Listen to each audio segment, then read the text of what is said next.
watoto wao, lakini Bwana umetuneemia kwa hayo. Tunakuinua Bwana, tunakushukuru Bwana, umeinuliwa Bwana, umetukuka mahali hapa. Pokea sifa, pokea kuinua Baba, umeinuliwa Bwana, umetukuka.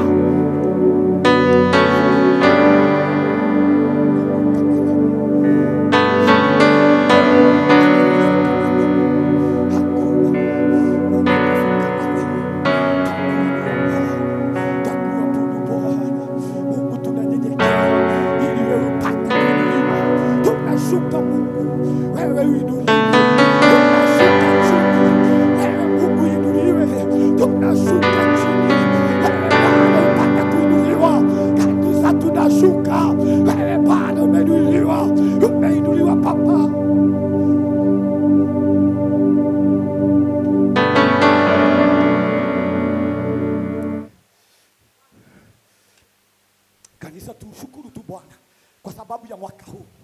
Kuna watu wamepoteza maisha yao kwa barabara, lakini Mungu amekuwa mwaminifu kwa hayo. Kuna watu wamepoteza maisha yao kwenye hiyo barabara ambayo watu wengi wamepoteza maisha yao. Bwana ametuficha kwa roho ya kifo. Bwana ametuficha kwa mipango mibaya. Bwana ameficha ndoa zetu. Bwana ameficha watoto wetu. Bwana ameficha maisha yetu. Kanisa, tuna sababu ya kushukuru Bwana. Ni kwa sababu ya huo mwaka. Tuna sababu ya kuinua Bwana. Tuna sababu ya kumwambia Bwana ni asante. Tuna sababu ya kushangilia Bwana. Tuna sababu ya kushukuru Bwana. Tuna sababu ya kuinua Bwana. Mwaka huu kuna watu wengine wamepoteza maisha wao kwa hospitali, lakini Mungu ametunehemisha. Tunaenda kwa hospitali, tunatibiwa na tunatoka. Ropa shata bahantu, rima shanda bao, ropa shata bahantu, roka shata bakana. Kanisa, nataka tumwambie Mungu anastahili. Tunapoenda kuvuka mwaka, nataka tushukuru Bwana, tumwambie unastahili. Sababu ya tuandae mkesha huu ni kuja kushukuru Bwana. Ni kwa sababu ya huo mwaka, hata kama kumekuwa na changamoto, hata kama mwaka huu umekuwa mgumu kwako, Bwana amekuwa mwaminifu kwako. Bwana amekuwa mwaminifu juu ya watoto wako. Bwana amekuwa mwaminifu juu ya maisha yako. Kanisa, tuna sababu ya kushukuru Bwana. Kanisa, tuna sababu ya kumwinua Bwana. Kanisa, tuna sababu ya kumwabudu Bwana. Tunamwabudu.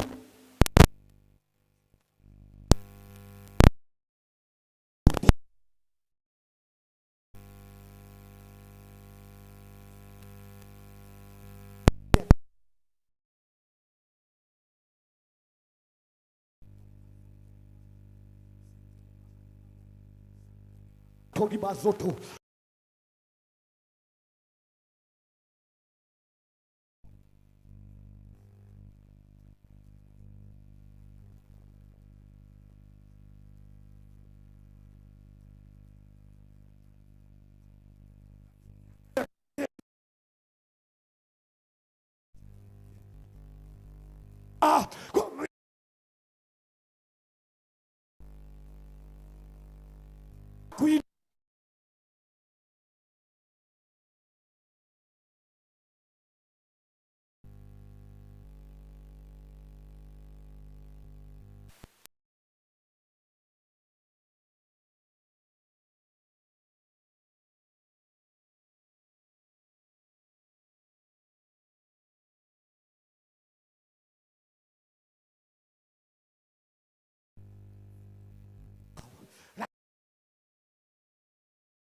Tuone ukuu wa Mungu kwenye maisha yako. Ona tu matendo ya Mungu kwenye maisha yako. Ona tu vile Bwana amekutendea kanisa. Ona tu vile Bwana ametendea watoto wako. Ona tu vile Bwana amekutendea kanisa. Ona Ona tu vile Bwana ametendea watoto wako.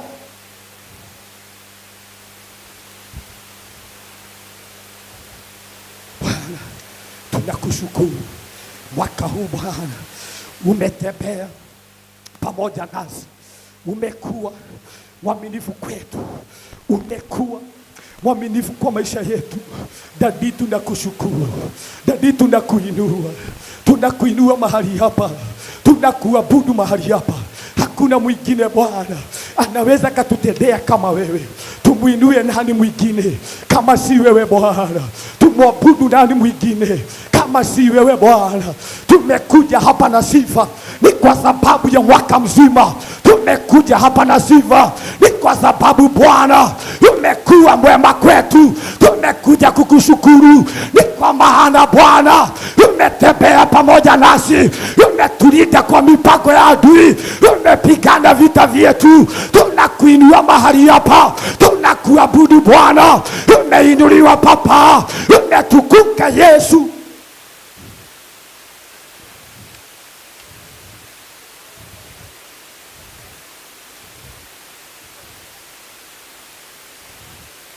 Church, fungua kinywa chako.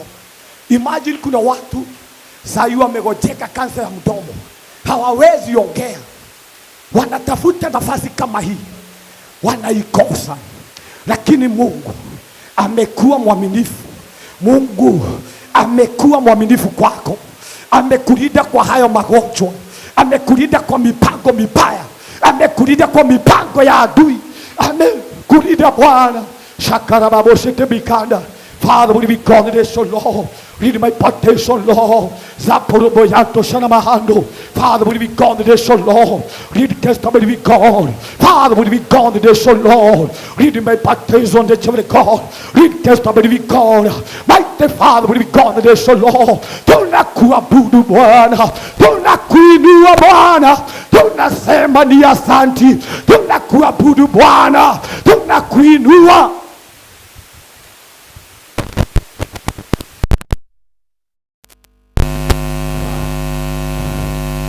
Kanisa, nisikize, nisikize. Nataka tupigie Yesu makofi mazuri.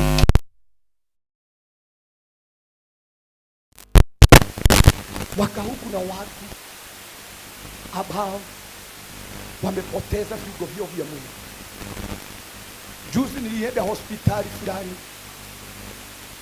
nikapata watu kama 4 wamekatwa miguu zao, wamepoteza viungo kwa sababu ya magonjwa ya diabetes. Imagine, Mungu amekulinda kwa haya maradhi. Kabla tuombee viungo vyetu vya mwili, ni vyema kushukuru Bwana kwa sababu ya kutulinda. Bwana tukuzwe. Kuna watu walikuwa na macho hawana, kuna watu walikuwa wanatembea kama wewe, saa hii wanatumia wheelchair. Nataka tu uone upendo wa Mungu kwenye maisha yako. Sijui ni nani aliambia watu ya kwamba kuwa na pesa ndio kuwa na utajiri. Hapana, pesa si utajiri. Bwana tukuzwe. Nataka tu tushukuru Bwana. 1 minute tunampigia makofi hapa, alafu tuombee afya zetu. Tunakataa magonjwa hapa. Tunakataa diabetes, tunakataa pressure, tunakataa kansa, tunakataa HIV katika jina la Yesu, na tunatangaza nguvu za Bwana juu ya maisha yako. Church, kanisa la God anasema tumepewa nguvu na mamlaka, na tumepewa funguo. Chochote tutafunga hapa duniani, hata mbinguni itafungwa. Tukifunga magonjwa hivyo maradhi hapa, naongea hivyo ili nipe fomu ya kutosha, iwache kuninyonga. Nataka tushangilie Bwana kwanza. Upigie Yesu, tembea hapa. Wewe una miguu, tembea hapa, zunguka mahali hapa. Nataka tumuinue Bwana, tumwambie Mungu, tumeingia hapa kwa sifa, tumeingia hapa kukuabudu. Mwaka mzima umetembea pamoja nasi. Hiyo neema ambayo imetubeba, hiyo neema Bwana tunaihitaji. 2026 kabla sijakuletea unabii wa 2026 Kuna mtu aliniambia hata kwenda choo. Bwana ni asante. Nataka tuinue ukuu wa Bwana. Tunakushangilia Bwana. Tunakushukuru mahali hapa. Umekuwa mwaminifu kwetu. Umetulinda kwa mipango mibaya. Baba, tumeingia hapa na sifa. Baba, tumekuja kukuinua.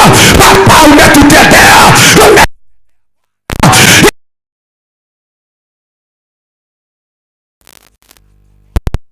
Imeabudiwa mahali hapa. Jina lako Bwana limeinuliwa mahali hapa. 1 minute. Nisikize hapa. Nisikize hapa. Nataka tuende mbele za Bwana. 1 minute. Najua hatujafuka miaka, lakini nataka tutangaze hatutagojeka mwaka wa 2026.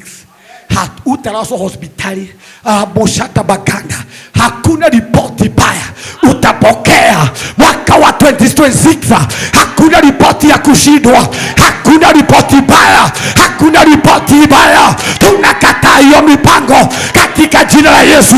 Kataa ripoti baya juu ya maisha yako. Hautapokea ujumbe mbaya katika ndoa yako, katika maisha yako. In the mighty name of Jesus. In the mighty name of Jesus. Tunakataa ripoti baya. Tunakataa ripoti ya kushindwa. Tunakataa ripoti ya kifo. Tunakataa ripoti ya shetani katika jina la Yesu. Church, usinyamaze.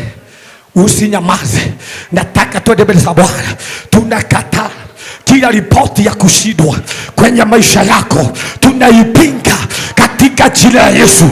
Tangaza Boshata Baganda, zile ripoti ya pazo umesikiza mwaka huu, hizo ripoti baya zifike mwisho katika jina la Yesu.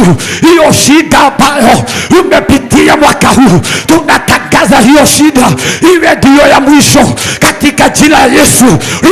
Boshata Baganda, Boshata Baganda. Kanisa tunatumikia Mungu ambaye ana uwezo. Tunatumikia Mungu ambaye akona masikio. Kumbuka ulimi na kalamu. Kile ambacho tunaandika lazima kiwe. Tunaandika 2026. Hakuna ripoti baya. Hakuna magonjwa. Hakuna ripoti ya adui. Hakuna ripoti ya kutisha katika jina la Yesu. Tunapinga hizo ripoti baya. Tunakataa roho ya kifo. Tunakataa kifo. Tunakataa kifo. Tunakataa kifo. Tunakataa kifo. Tunakataa kifo. Kataa roho ya kifo. Kataa roho ya kifo. Kataa roho ya kifo. Kataa roho ya kifo.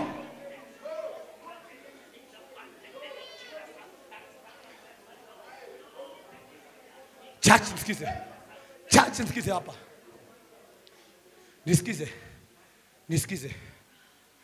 Nisikize hapa. Nataka kukujuza ya kwamba nataka tuingie kwenye warfare. Uwezi pigana vita hivyo. Kwenye anga ya kiroho kuna mipango huwa inapangwa. Sasa tuko na kalenda yenye ambayo tunasoma ya kwamba leo ni 31st. Kwenye anga na ufalme wa giza wanakuanga na kalenda zao zenye huwa wanapanga mipango yao. Na ndiposa kabla hata hatujaingia kwenye Januari, tunakamata mwezi wa Januari tunaunenea. Tunakamata mwezi wa Feb 2026 tunaunenea. Tunakamata mwezi, kila mwezi tunaunenea na tutangaze kila mipango iliyopangwa kinyume na maisha yako haitatimia. Kwa sababu wachawi, devil worshiper, agent huwa wanapanga, wako na kalenda zao wakipanga laudi hii.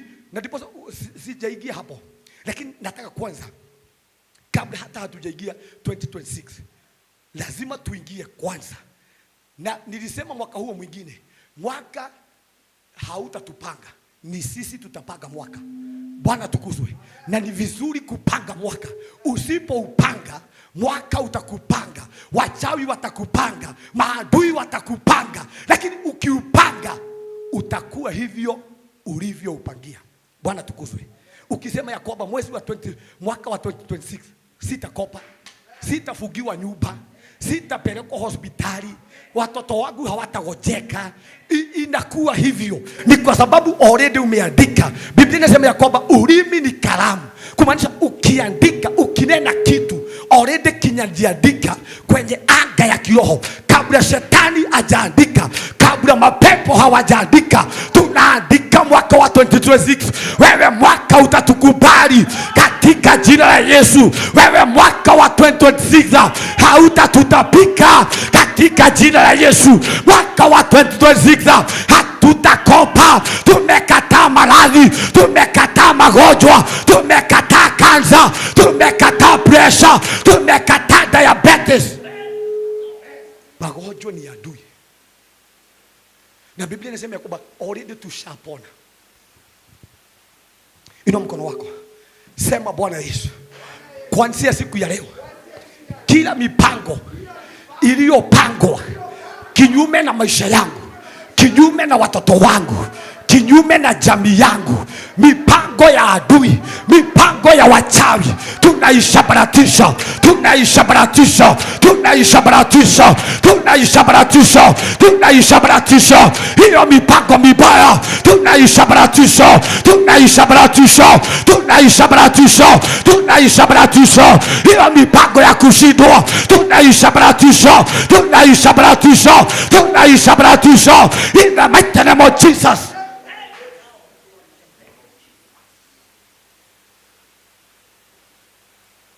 Inua mkono wako,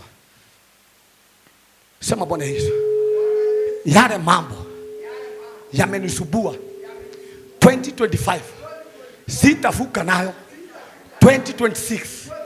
Yale mambo yamesubua watoto wangu, jamii yangu 2026 sitavuka nayo mwaka. Sema sitavuka nayo mwaka. Sema sitavuka nayo mwaka. Sitavuka na umaskini, sitavuka na magonjwa, sitavuka na utasa. In the mighty name of Jesus, in the mighty name of Jesus, in the mighty name of Jesus, in the mighty name of Jesus. Tunakataa. Nataka sasa tuingie kwenye warfare kidogo. Warfare kidogo. Halo, kuna mambo huu nasema hapa huwa inajirudia. Imagine yule mtu amekaa miaka mingi kwa ni mimi. Mamangu alikufa na 31 years. Brother yangu akafa na 21 years. Mimi ndio nimekaa miaka mingi kwetu. Inua mikono yako, sema kila mipango na kalenda zote za adui tunazirarua, tunazirarua. Hizo kalenda zote za wachawi tunazirarua. Hizo kalenda zote za devil worshiper tunazirarua, tunazirarua. Hizo kalenda zote za Illuminati tunazirarua, tunazirarua, tunazirarua, tunazirarua, tunazirarua, tunazirarua. In the mighty name of Jesus, in the mighty name of Jesus, in the mighty name of Jesus, in the mighty name of Jesus. Inua mkono wako, sema Bwana Yesu, kila demonic pattern. Sema Bwana Yesu, kila demonic pattern kwa maisha yangu, kwa jamii yangu, hiyo pattern naifuja, naifuja, naifuja. Pattern ya umaskini tunaifuja, tunaifuja. Pattern ya magonjwa tunaifuja, tunaifuja, tunaifuja. Hiyo pattern ya kifo tunaifuja, tunaifuja, tunaifuja, tunaifuja, tunaifuja, tunaifuja, tunaifuja in the mighty name of Jesus. Chasi sikize hapa. Ati unaenda hospitali unaulizwa nani kwani alikuwa na diabetes? Kwa sababu wewe umepatikana na diabetes. Baka daktari wanakuuliza ni ya jamii. Yaani wanaweka record. Inua mkono wako, sema kila record zote za mapepo kwa maisha yangu tunaifuta, tunaifuta.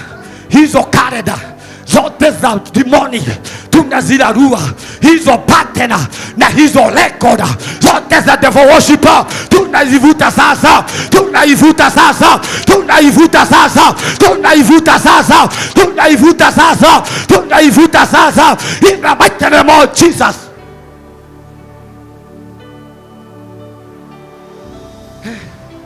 Bona hao daktari hawezi uliza, kwani kuna mtu ashawahi tajirika?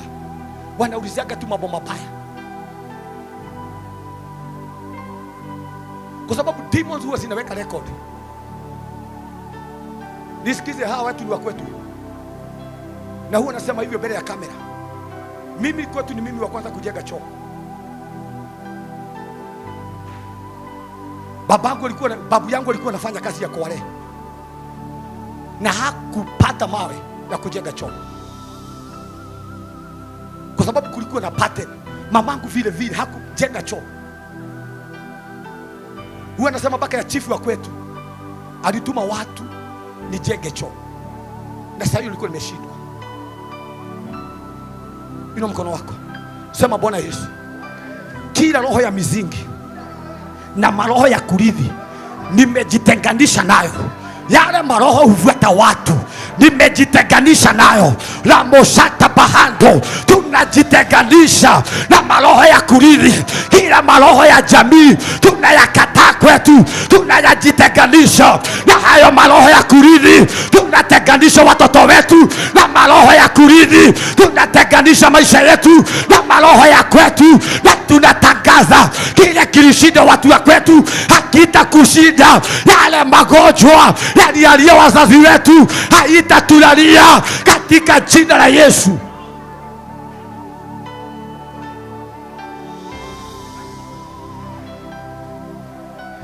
Inua mkono wako, sema Bwana Yesu, najitenganisha na maroho ya jamii na kila mizingi iliyoinuliwa kwetu, mizingi ya uchawi, mizingi ya uganga, tunaiangusha, tunaiangusha, tunaiangusha, tunaiangusha. Tumepakwa mafuta, tumekuja kuangusha kile ambacho kimeishi kuvinyilia jamii zetu. Tumepakwa mafuta, tumeangusha hizo gome za wachawi, hizo gome za waganga, hizo gome za adui. Tunaziangusha, tunaziangusha, tunaziangusha, tunaziangusha, tunaziangusha, tunaziangusha in the mighty name of Jesus.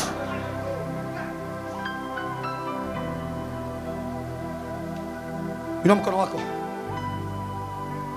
sema Bwana Yesu, yale mambo hayakufanywa kwetu mimi ninayafanya.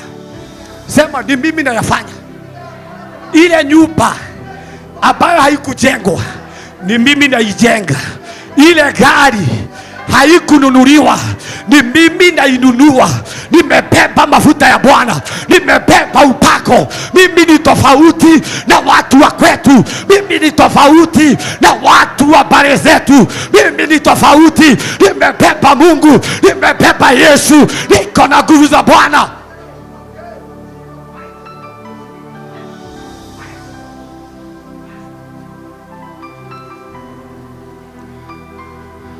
Sikatai hatujafuka mwaka, lakini kuna milango tunafunga. Inua mkono wako, sema Bwana Yesu, nimekataa roho ya umaskini, roho ya utasa haitanifuata kwa maisha yangu, kwa watoto wangu, kwa jamii yangu. Chaji nisikize, mimi wakati nilikuja Nairobi, kama nimefugiwa nyumba mara kidogo, sema 60.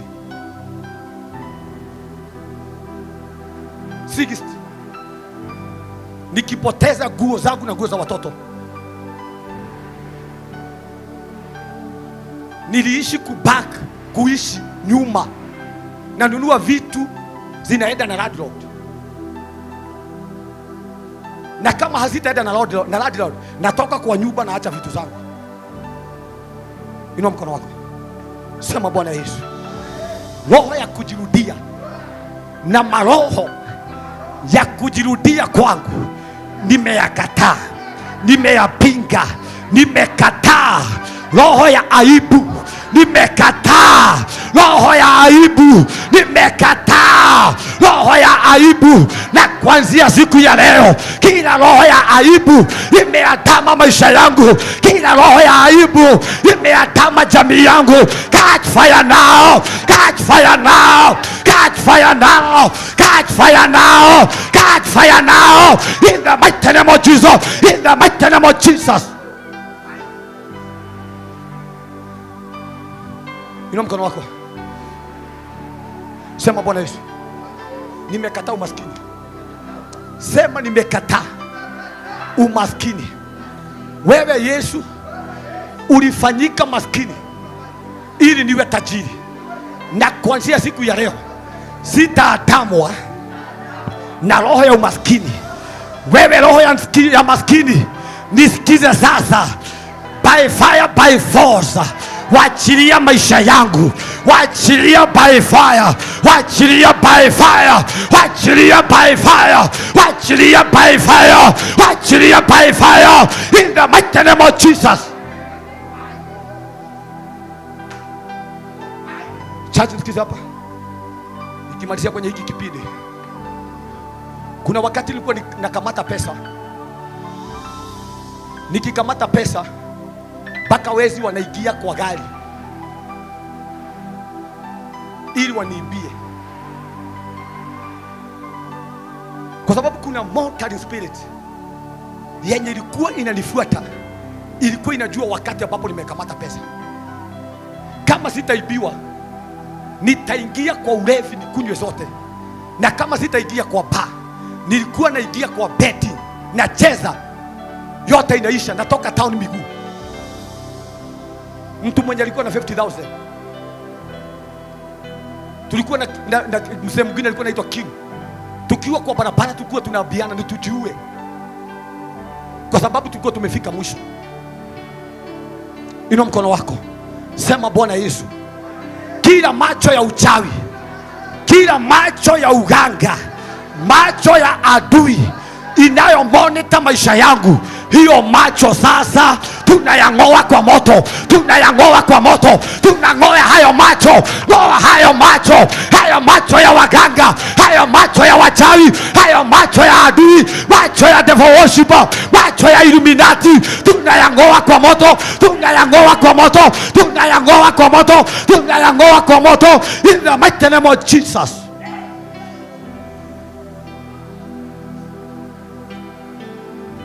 Inua mkono wako, sema Bwana Yesu, kuanzia leo hakuna macho ya uchawi, ya uganga, ya adui itamonita maisha yangu. Either ni mende, either ni panya, either ni nyoka, tunawachilia moto, tunazichoma kwa moto, tunakamata wachawi, tunakamata waganga, tunakamata devil worshiper na kila ajenda zao, tunazichoma kwa moto, tunazichoma kwa moto, tunazichoma kwa moto, tunazichoma kwa moto, in the mighty name of Jesus. Inua mkono wako, nisikize. Nataka tupigane na maroho ya kufuja ndoa. Ndoa ya mamangu iliisha akiwa na 16 years.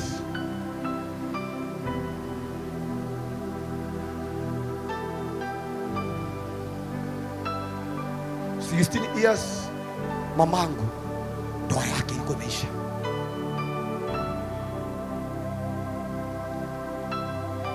Mimi nilisort ya divorce ya ndoa ya mtu iliisha, na diposa hapa, kama kuna kitu tunaheshimu ni ndoa za watu. Hapa hakuna mtu atakuja mikononi mwangu na ndoa yake isabaratike, kwa sababu najua uchungu nimelipa.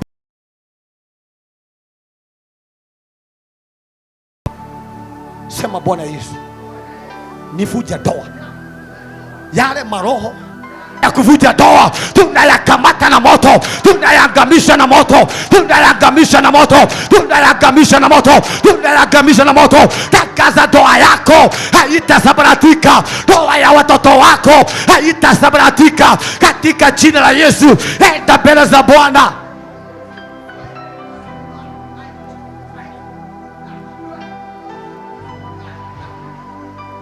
Chache nisikize hapa. Watu wengine huwa tunapuuza haya mambo. Ujue nimesimama kwa altar, na yale maneno ambayo ninaongea mahali hapa, kwa sababu niko kwa altar, yana nguvu. Wachawi ili wasabaratishe ndoa yako, huwa wanasimama kwa madhabahu yao, wanaanza kunenea ndoa yako ili wakushike na umaskini. Huwa wanakamata pesa zako, wanapeleka kaburini, wanaishikanisha na maroho ya kifo, wanainenea kwa madhabahu. Na sasa kwa sababu nimesimama juu ya madhabahu ya Bwana, nataka utumie ile neema ambayo Mungu amenipea. Nisikize, kile ambacho tunaongea hapa already, amini, kimefika mwisho. Nisikize, yale mambo tunaombea hapa, either ni ndoa, either ni umaskini, tangaza umefika mwisho katika jina la Yesu. Ni kwa sababu nimesimama kwenye altar. Balaam ili alaani watoto wa Israeli, alisimama kwenye madhabahu 7, kumaanisha kila siku kulikuwa na madhabahu ilikuwa inaongea kuhusu wana wa Israeli. Kanisa, tusidanganyane hapa ya kwamba watu hawaendagi kwa wachawi. Watu huenda, watu hutembea. Na ndipo kwa sababu nimesimama kwenye altar hii, nataka tu declare kila dhabihu imeinuliwa kwako, tunaiangusha. Kama ni magonjwa yalikuwa yanapangwa, tunayakataa kwa maisha yako katika jina la Yesu. Kama ni umaskini, tunakataa. Inua mkono wako. Nataka tuende mbele za Bwana 1 minute. Tuko na dakika 24 kabla mwaka ufuke. Nataka kabla mwaka, hatujafuka mwaka, kwa sababu niko na ujumbe wa 2026. Kabla tunakataa umaskini na utasa kwa maisha yetu. Umaskini, hakuna kitu huwa napigana nacho mimi kama umaskini. Umaskini si talanta.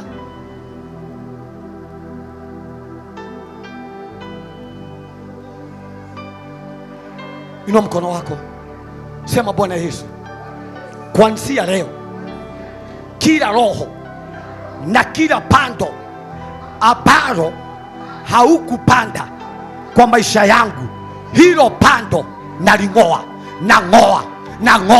Nang'oa magonjwa, nang'oa utasa, nang'oa umaskini, nang'oa mipango mibaya katika jina la Yesu. Enda mbele za Bwana, tunatangaza kila pando ambalo Mungu hakulipanda, tunaling'oa sasa. Tunang'oa hasa, tunang'oa uchawi, tunang'oa uganga, hiyo maana tunaing'oa.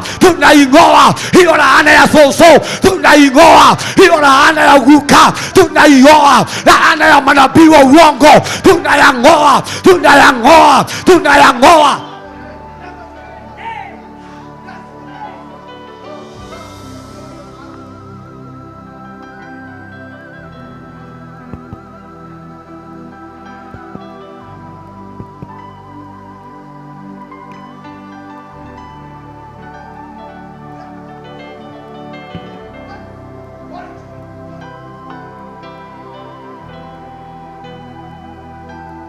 Inua mkono wako.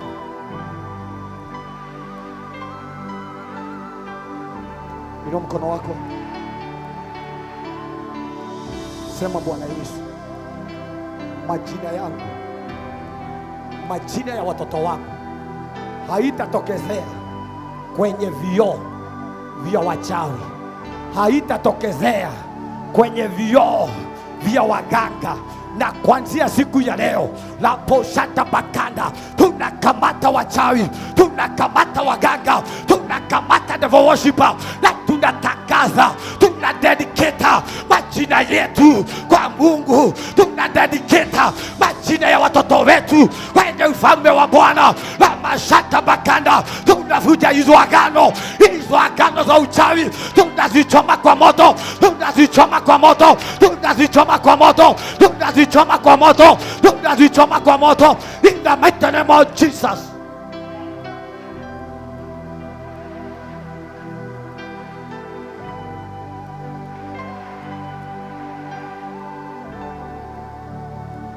Inua mkono wako, sema Bwana Yesu, ikiwa kuna mwanadamu alienda kwa uchawi kwa ajili ya maisha yangu, watoto wangu, jamii yangu, mahali alipo, akamate moto, akamate moto mahali aliyopo, akamate moto. Tunawachilia moto, tunawachilia moto, tunawachilia moto, tunawachilia moto, tunawachilia moto, tunawachilia nguvu za Bwana. Tunakamata wachawi, tunakamata waganga, tunakamata adui na kila mipako yao. Catch fire now, catch fire now, catch fire now.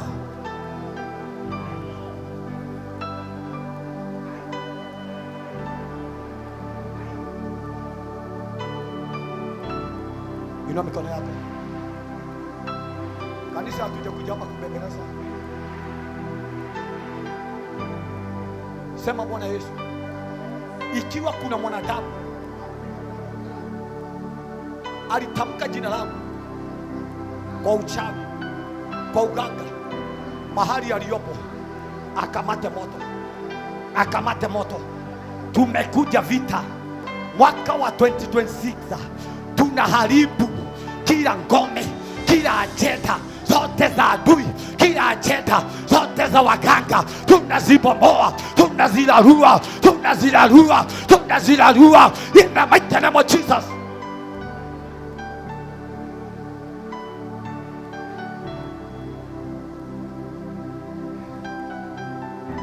Tumebakisha dakika 20 kabla tufuke mwaka wa 2026. Inua mkono, sema Bwana Yesu, 2026 nitavuna, naingia kwa mavuno yangu, lazima nivune matunda yangu.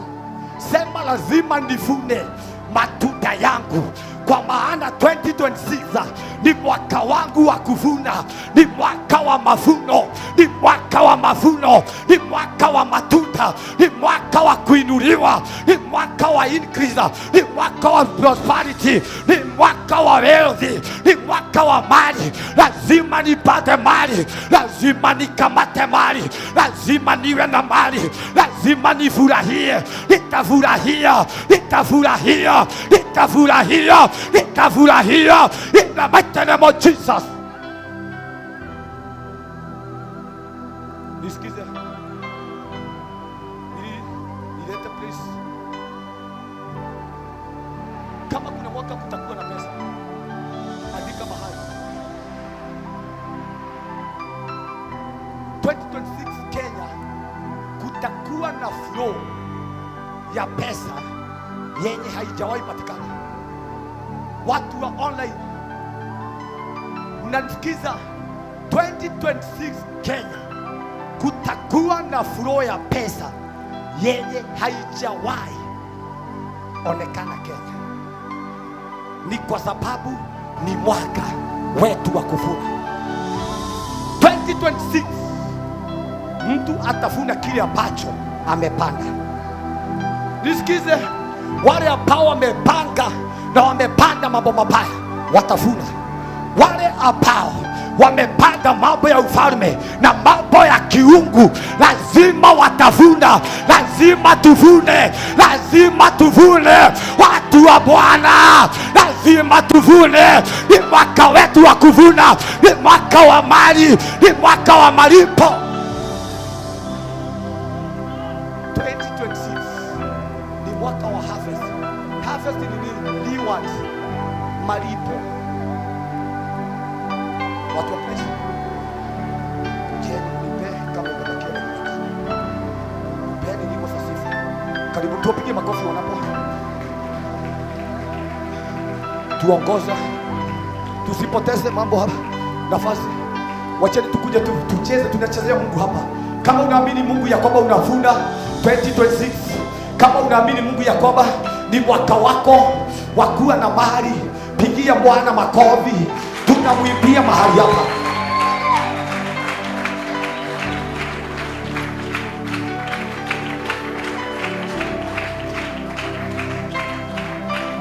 Tumshangilia Bwana, tumshangilia Bwana, tumshangilia Bwana in the name of Jesus. Celebrate Jesus, celebrate Jesus. Hapana, hapana. Kanisa, nataka tumshangilie Yesu vizuri tunaposifu in the name of Jesus. Nikisema 1 2 3, I want us to celebrate in the name of Jesus. 1 2 3, let's celebrate.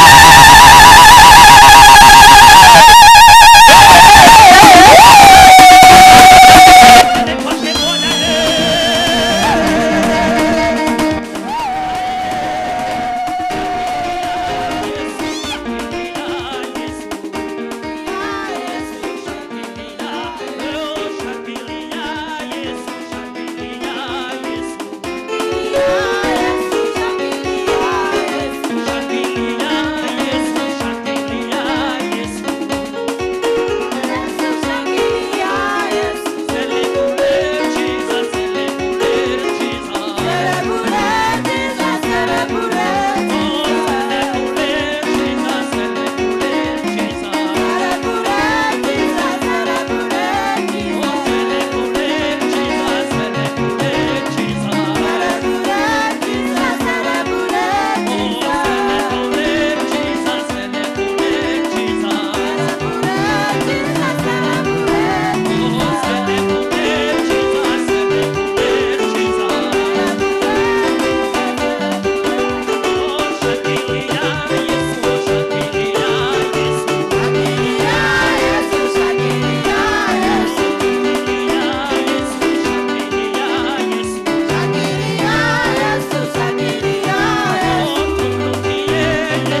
Naomba tushukuru Mungu.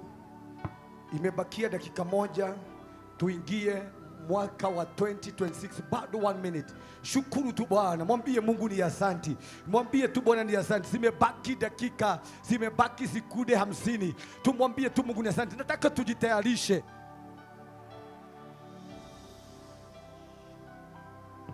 Jitayarishe kupokea mwaka mpya. Jiandae kupokea mwaka mpya. Jiandae kupokea mwaka mpya.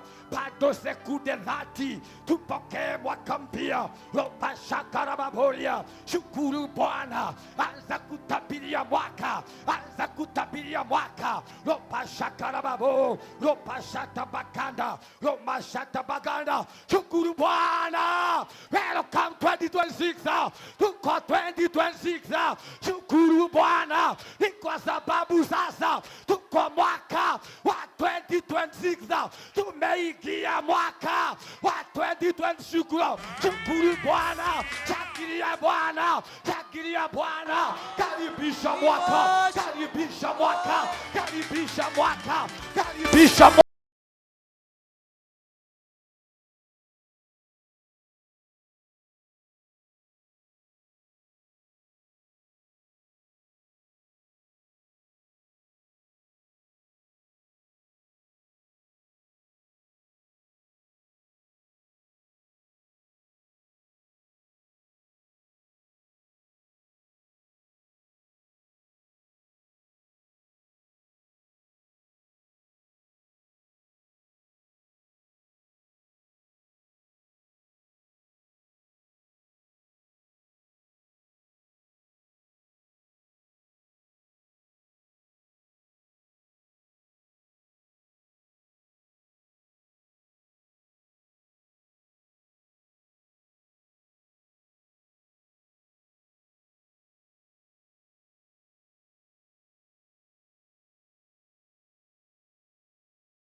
Pamoja nasi, piga magoti yako mahali ambapo ulipo, naomba upige magoti.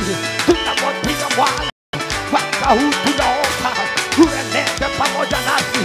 Kanisa, piga magoti, naomba upige magoti.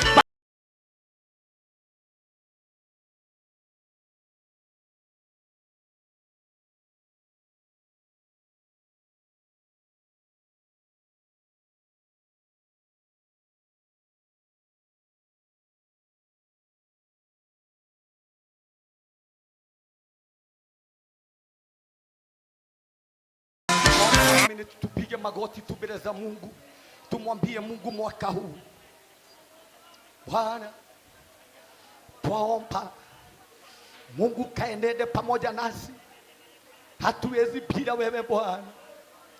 Tunaomba mwaka huu Bwana ukatutangulie Bwana.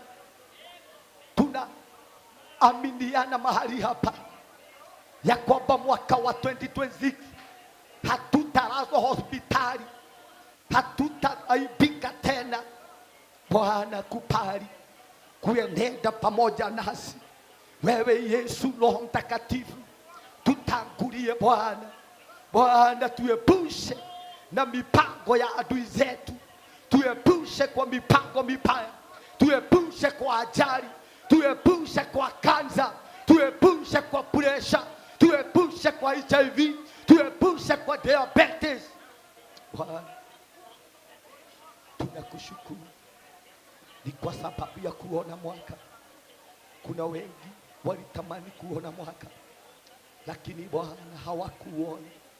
Umetujalia Bwana kuona mwaka mpya, umetujalia Bwana kuingia kwenye mwaka huu. Bwana tunakushukuru, tunakuabudu Bwana, tunakuinua, tunanyenyekea Bwana. Ni wewe tu, ni wewe Bwana umetubeba, ni mkono wako Papa umetubeba. Pokea sifa Mungu, pokea kuinuliwa Papa, tunakuabudu Bwana.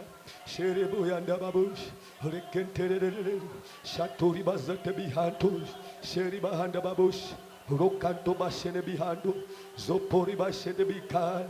Tunaombea watoto wetu, tunaombea taifa letu la Kenya, tunakataa roho ya kifo, tunakataa ajali, tunapangua mipango ya mwovu shetani, na tunapanga mwaka wa 2026 ya kwamba wewe mwaka tumekupanga.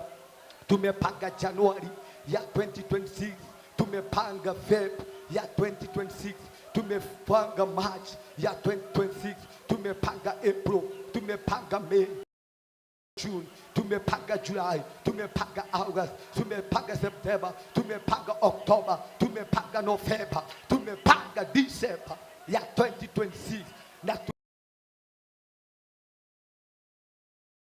Na mwaka huu hatutakamatwa na magonjwa, hatutakamatwa na utasa na umaskini katika jina la Yesu. Tunaaminiana mwali, ni mwaka wa kufurahia baraka za Bwana. Ropa sherebo yanda, rokanto bahando bashene bihanto, rimazata bahando be, ripa shere biganda babush, rotari bazata bahanda, rikamba shete bikanda. Nenea mwaka huu, nenea kile ambacho unamwaminia Bwana. Nenea mwaka huu, tangaza huu ni mwaka wako wa furaha. Hakuna kilio mwaka huu, hautazika mwaka huu. Tunakataa mipango mibaya, tunapanga mwaka wa 2026. Tunakataa kifo, tunakataa umaskini, tunakataa magonjwa, tunakataa mipango mibaya katika jina la Yesu. Na tunaaminiana mwaka huu ni mwaka wetu wa mavuno, ni mwaka wa kuinuliwa, ni mwaka wa kusherekea, ni mwaka wa kupokea malipo yetu katika jina la Yesu.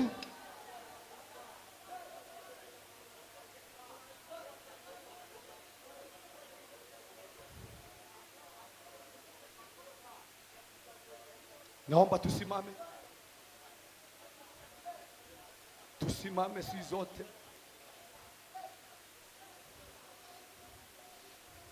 Simama tu. Shukuru tu Bwana, shukuru Bwana. Kama tumesimama, tunashukuru Bwana.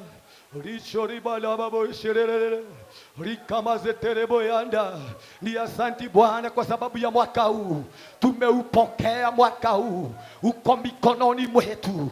2026 sasa, tusikize sasa. Tunajua wewe 2026 uko na masikio na unatusikia. Tunatangaza 2026 ni mwaka wetu wa kuinuliwa, ni mwaka wetu wa mavuno, ni mwaka wetu wa matunda katika jina la Yesu. Tunakataa mipango mibaya, tunakataa magonjwa, tunakataa mipango mibaya, tunakataa magonjwa, tunakataa magonjwa katika jina la Yesu. Na tunaaminiana pamoja na watumishi wa Bwana ya kwamba 2026 ni mwaka wetu wa baraka, ni mwaka wetu wa mavuno, ni mwaka wa wimbo mpya, ni mwaka wa malipo. Tutalipwa malipo la mashata bahanto. Tunaaminiana.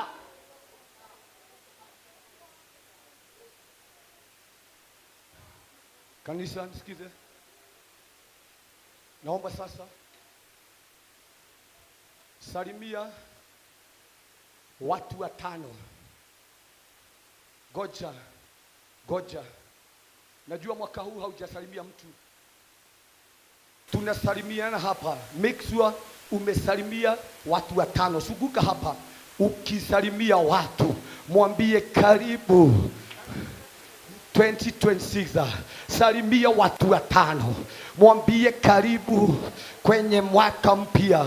Watu wa online, tunawasalimu kwa jina takatifu la Yesu. Karibuni mwaka mpya, mwaka wetu wa mafuno. Shatoriba zoto bihanto, shakriba handa babush, rapozata bahanta rikashana baganda. Mwambie ni mwaka wako wa mafuno. Mwambie ni mwaka wako wa mafuno. Ni mwaka wa mafuno. Ni mwaka wako wa kulipwa. Mwambie ni mwaka wako wa kulipwa. Mwambie 2026. Wewe mshike mkono vizuri. Shika jirani mkono vizuri. Shika jirani mkono vizuri. Mwambie niangalie vizuri. Mwambie wewe jirani. Mwambie niangalie vizuri. Mwambie wacha uchoyo. Mwambie mwaka huu ni mwaka wako wa malipo. Mwaka huu utafurahia utajiri na mali ya Mungu. Pigia Yesu makofi. Pigia Yesu. Pigia Yesu makofi mazuri. Pigia Yesu. Pigia Yesu.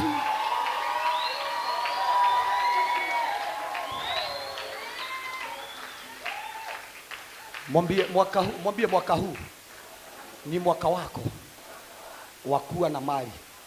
Mwambie kama utakuwa na pesa kidogo 1 million.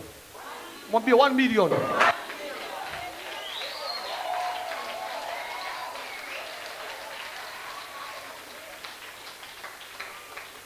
Biblia inasema ya kwamba Mungu ni yeye hupeana nguvu ya kutajirika. Mwambie kama utakuwa na pesa kidogo 1 million. Hiyo ni pocket money. Mwambie 1 million pocket money. 1 million pocket money. Pesa ya matumizi. Mwambie na kwa account je.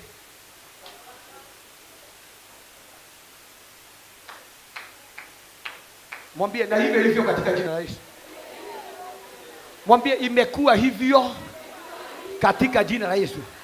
Mwambie 2025. Najua umetaabika sana. Najua kuna mambo yako umezika.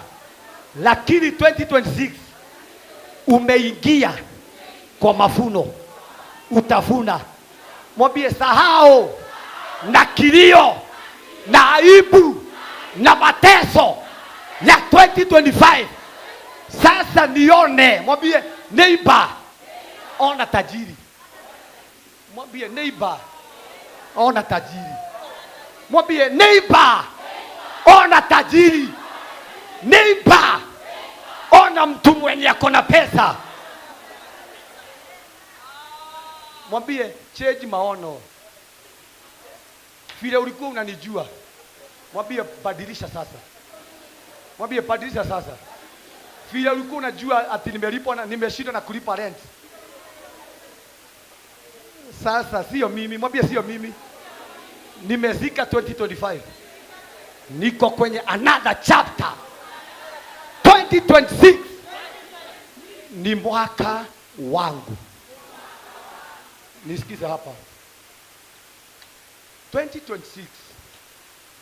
Nisikize hapa kidogo kabla sijakuletea neno. Nikupe mambo kama 5 ya 2026. Number 6 ni namba ya mtu. Number 6 na iko na maana kama 7. Nisikize. Jericho, watu wa Jericho walizunguka mara 6. Mara ya 7 ukuta ukabomoka.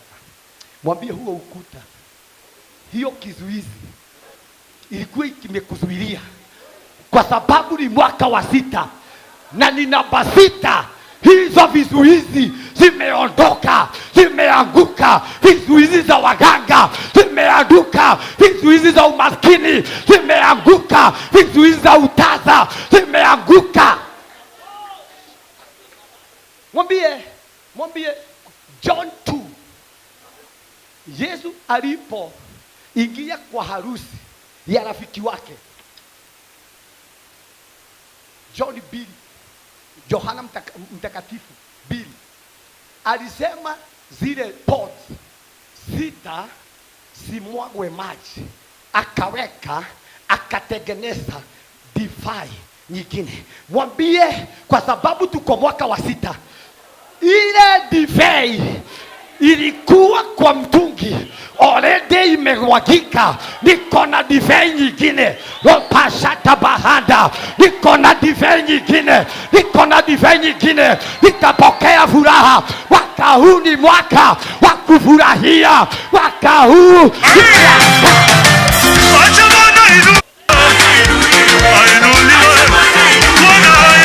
nimemwambia ile divai ulikuwa unajua already imemwagwa. Kuna divai nyingine mpya. Mwambie kuna upako mpya. Mwambie mwaka huu wa 2026 nitatembea na neema na upako mpya. Mwambie 2026 nitatembea na neema na upako mpya. Kwenye kitabu cha Ruth 3:15, wakati Ruth aliingia kwa Boaz, aliwekewa sinaitwaje mikebe 6 ya pale kwa nguo yenye dhamana ya pesa mingi. Mwambie huu ni mwaka wangu wa malipo. Mwambie mwaka huu, kwa sababu tuko 2026, ni mwaka wangu wa mafuno, wa kuvuna utajiri. Imagine Biblia inasema hiyo pale, hiyo mikebe 6 efa 6 ilikuwa ni pesa mingi, ni pounds mingi. Kumaanisha kama Ruth angebadilisha hiyo pale na pesa, alikuwa tajiri. Mwambie kwa sababu 2026, mwambie salimia tajiri. 2026 salimia tajiri. Salimia tajiri sasa. Mwambie najua mwaka huu hutasalimia tajiri. Sasa salimia tajiri. Salimia tajiri. Mwambie mwaka huu hujasalimia tajiri.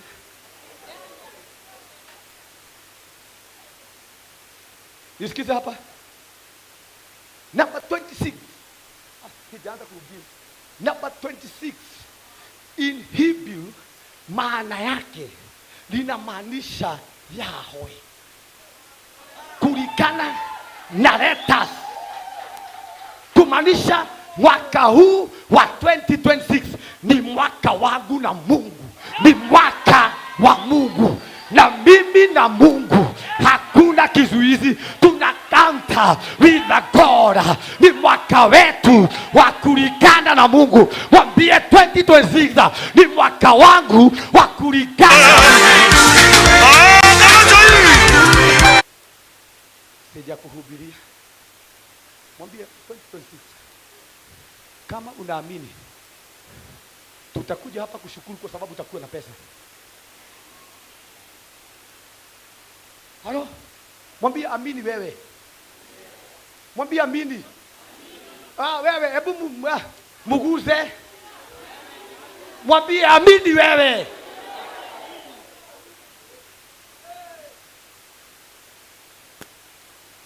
Kuna wakati God aliniambia atanipea 2 milioni. Na siku hata dudu. Sitakwambia, lakini alinipea. Nikikwambia mwaka huu ni mwaka wako wa pesa, mimi najua kile nakwambia. Na hakuna mwaka nishawahi miss. Nishawahi toa unabii kamisi. Karibu praise and worship, mtupe nyimbo mbili tusikie tuingie kwa neno. Nyimbo moja tu. Washeni tu situibe mwaka mpya. Hatujaimba nyimbo mbili.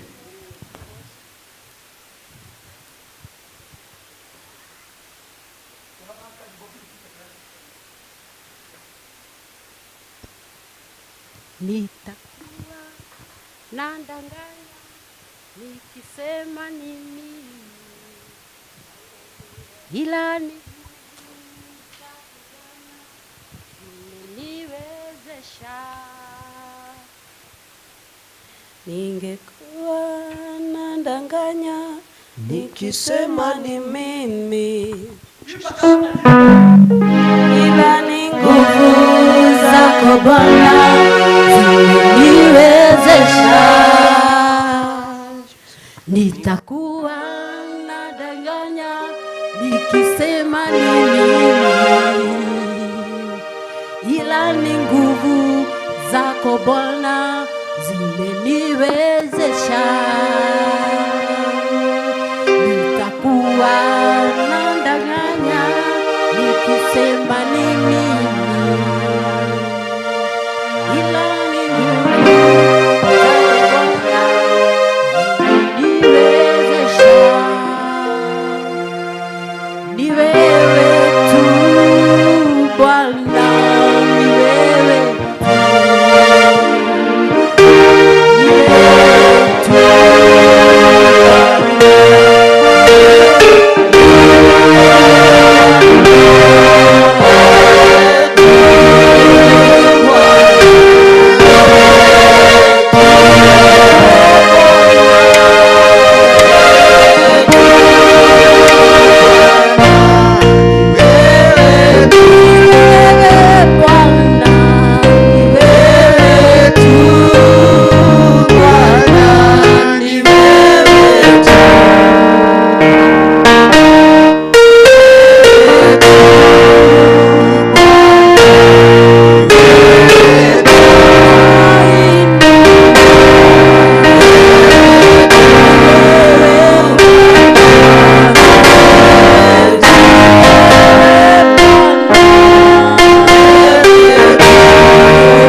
Wewe umefanya tukaona 2026 hatuna mwingine.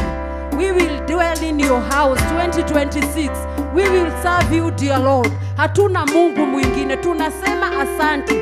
As we go to hear the word today, this 2026, the first day of the year that God has enabled us to see, we embrace it in the name of Christ Jesus. We welcome it, and the word will be our food this 2026.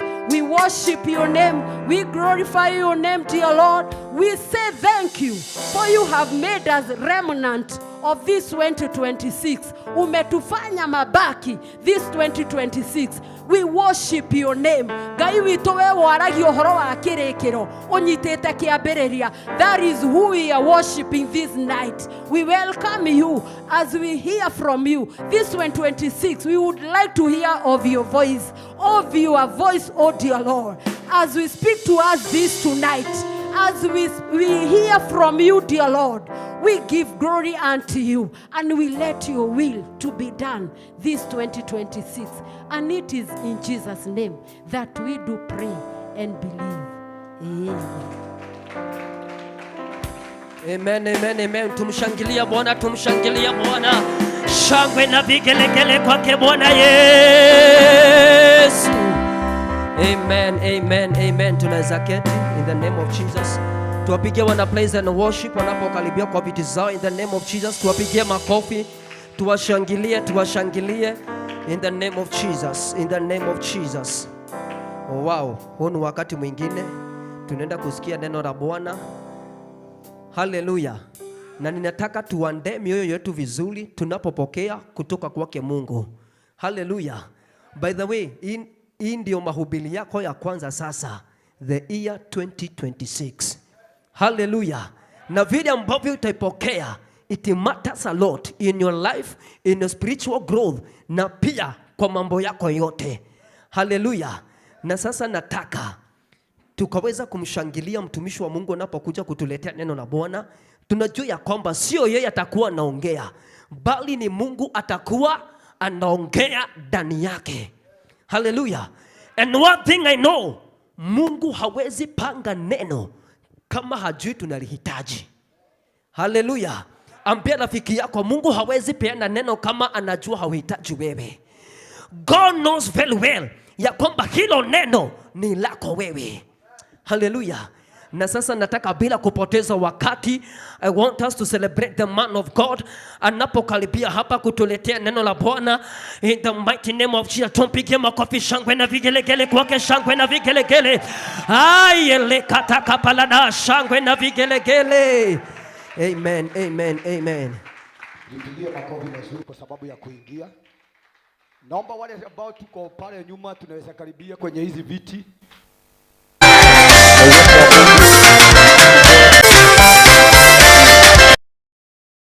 Amini ya kwamba mwaka wa 26 ni mwaka wetu wa mafuno. Bwana tukuzwe. Sikiza hapa kabla sijahubiri. Mwaka wa 2026 kabla sijahubiri tu, nitatabiri tu mambo kama 10. Nitabiri tu, hata sihubiri. Nataka kutabiria mambo 7 kwa maisha yako. Fungua nami niwekee kwenye kitabu cha Ruth.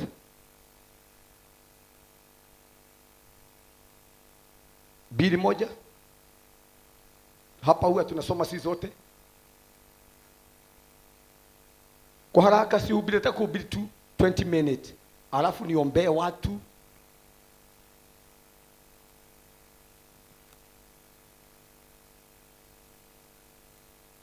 Tusome na tusome vizuri. 1 2 3.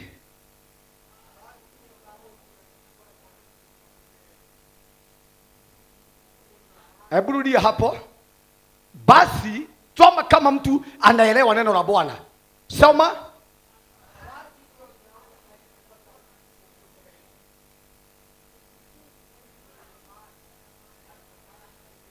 Mwambie kuwa na mali si baya. Mwambie kuwa na mali si kitu baya. Na mwambie 2026 uwe na mali. Mwambie 2026 kuwa mtu ambaye ako na mali, kuwa na utajiri. Ni kwa sababu kuwa na utajiri si vibaya. Ni kama ni mimi ninapotamka neno hapa lina nguvu. Ujesikia neno hapa. Neno huwa linafanya kazi unapoliamini. Bwana tukuzwe.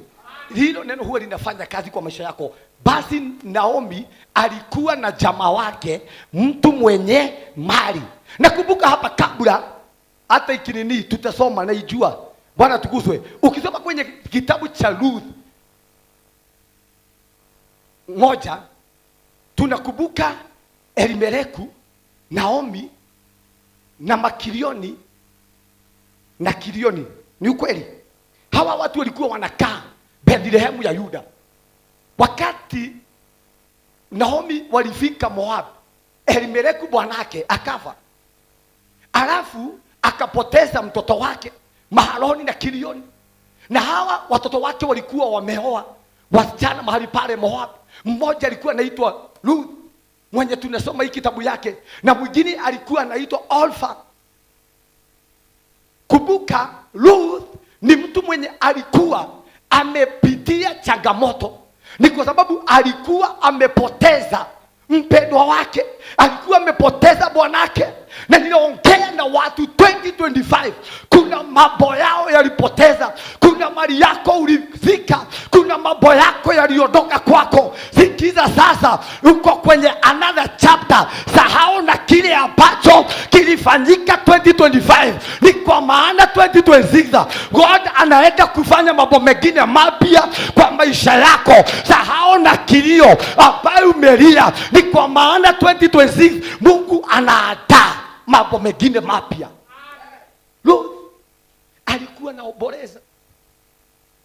Lakini kuna kitu moja mimi hujifundisha na Ruth. Ruth si mtu wa kukata tamaa. Mwambie neighbor, usiwe mtu wa kukata tamaa. Wakati walifika pale chapter 1, neno la Bwana linasema ya kwamba Naomi, kwanza Naomi alikuwa amepoteza watu watatu. Kwa maana alikuwa amezika bwanake, akazika watoto wake wawili. Lakini kuna kitu huwa nasoma na Ruth. Kwa maana alimwambia Ruth, Naomi, wakati Naomi aliambia hawa wasichana waondoke, Ruth na Orpha. Ruth akamwambia, mimi sitarudi.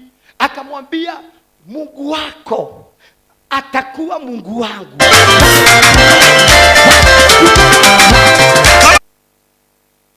Ni kwa maana Ruth alikuwa ameona Mungu ndani ya Naomi. Na Naomi hakuwa anajua ya kwamba yeye amebeba Mungu. Lakini Ruth, hata kama walikuwa wanapitia changamoto, hata kama alikuwa amepoteza bwanake, aliona Mungu ndani ya Naomi. Naye Naomi hakuwa anajua kana ya kwamba amebeba Mungu. Abia neighbor, hata ukiwa na changamoto, Mungu ako ndani ya hiyo changamoto. Unajua kuna saa zingine huwa tunaona wakati ambapo tunapitia mambo magumu ni kama Mungu ameondoka, ni kama Mungu ametuacha. Hapana, Mungu ako ndani ya hiyo changamoto. Bwana tukuzwe. Na kulingana na mimi kwenye Ruth 1, Ruth ni kupanda, alikuwa anapanda.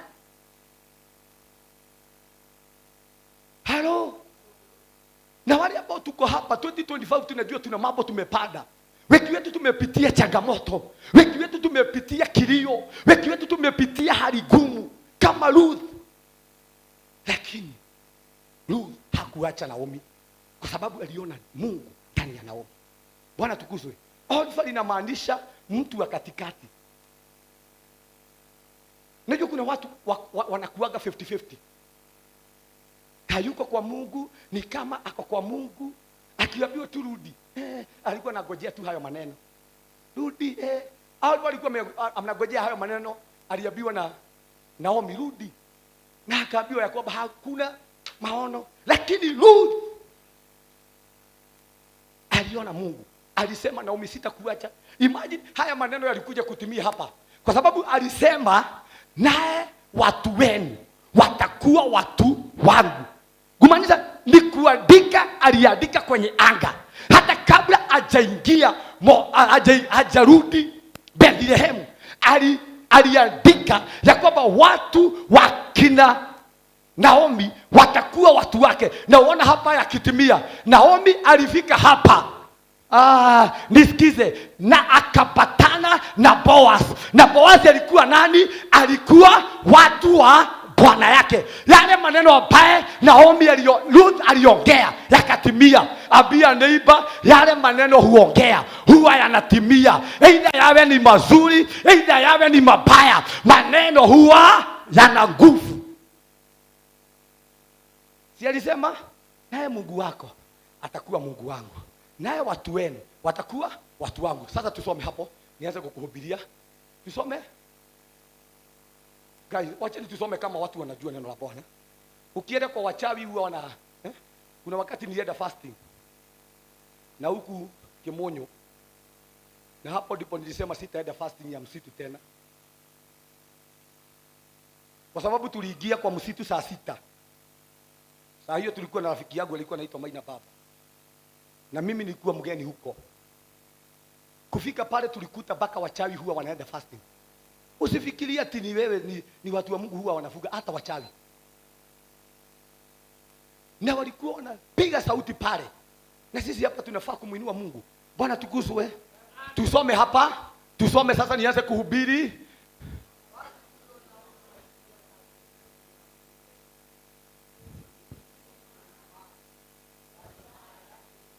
Alikuwa ni wa jamaa yake nani? Elimeleki. Na pale Ruth alisema watu wangu wawe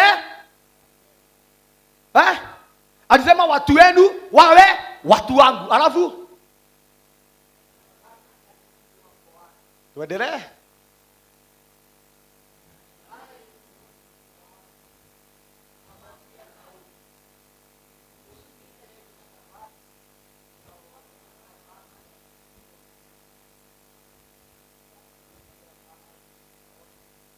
Tusome vizuri watu wa Mungu.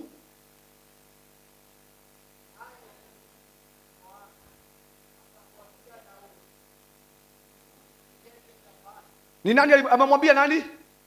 Amemwambia nani? Ni kwa sababu nini? Aliona Mungu ndani ya Naomi. Ndiposa alimhusisha, ni kwa maana alitabua yule Mungu ambaye alikuwa ndani ya Naomi. Ndiposa alimuomba ruhusa. Alienda na neema ya Naomi. Alafu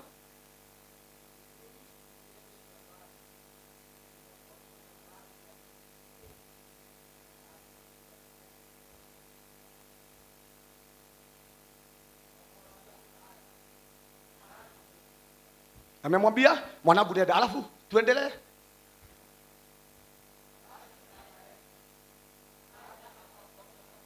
Ni nini amefanya? Ameenda. Number 1, nini amefanya? Ameokota. Ameokota nini? Alikuwa amepanda? Hapana, ilikuwa imepandwa na Boaz. Kwa sababu sasa hapa Ruth ameingia kwenye shamba la Boaz. Number 2, ako na kafa ya Naomi. Number 3, ameingia kwa jamaa wale ambao aliongea kabla hajafika. Kumaanisha ako na authority ya mtu mwenye naitwa Naomi. Number 3, lazima agevuna. Na si kuvuna tu, lazima ageokota. Mwambie neighbor, mwaka huu wa 2026 natabiria maisha yako.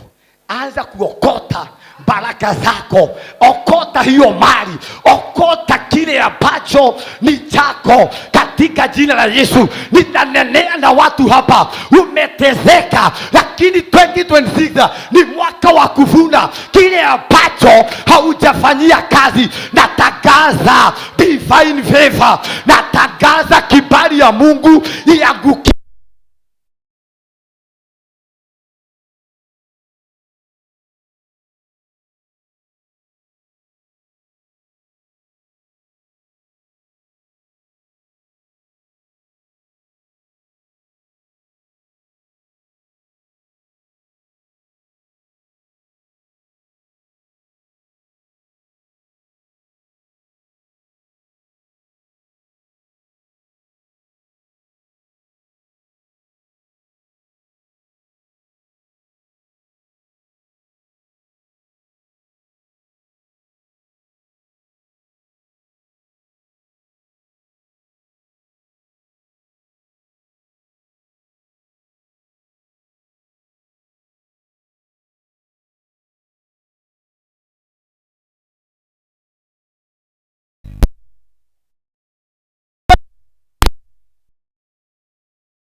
yule hapo.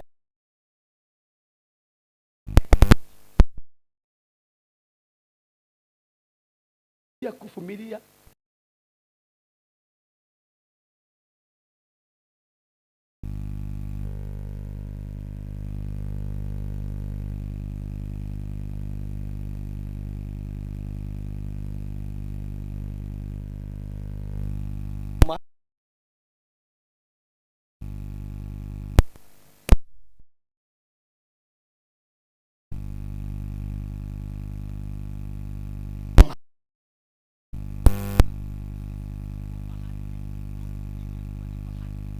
lakini sisi tutaokota kile ambacho hatujapanda. Ni kwa neema tutavuna ile shamba ambayo hatujapanda. Abia huyo mwingine adomewira. Mwambie watu wako kazi. Mwambie watu wako kazi. Na tuko kazi. Kwenye shamba la Mungu. Ukisoma kwenye kitabu cha Genesis, wakati Mungu alimuomba mwanadamu Adam, alimweka kwenye shamba ili aituze. Na tunaomba Ruthi wako wapi? Ako kazi.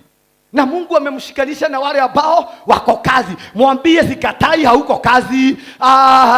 Lakini mwaka huu mwambie unaingia kazi. Mwambie 2026 kama hauna kazi lazima uingie kazi katika jina la Yesu.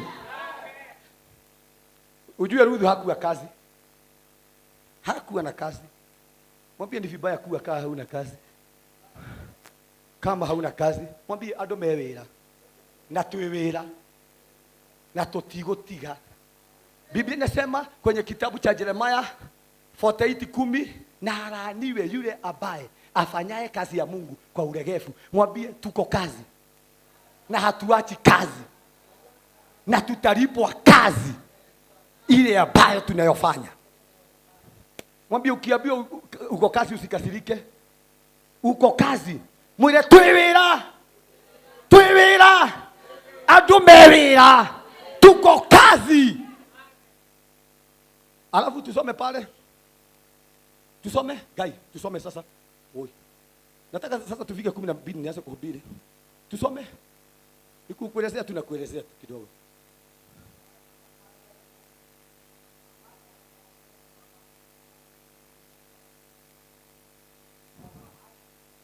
Toa bahati hapo, andika kwa neema. Sisi si watu wa bahati, sisi ni watu wa neema. Alafu ambaye alikuwa mwenye alitabiri kabla hajafika. Tuendelee hapo mbele. Sasa nianze kuhubiri.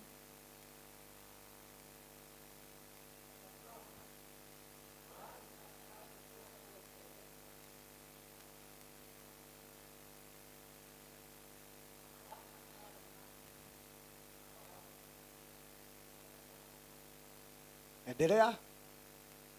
Najua ukisoma hivi hautasahau na haya maandiko. Ndipo huwa tunafanya tusome si zote.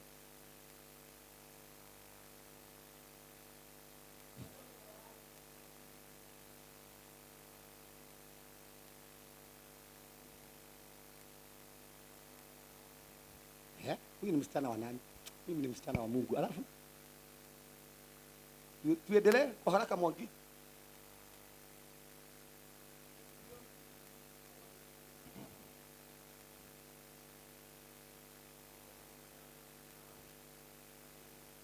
Ngoja mpaka hapa tumefika.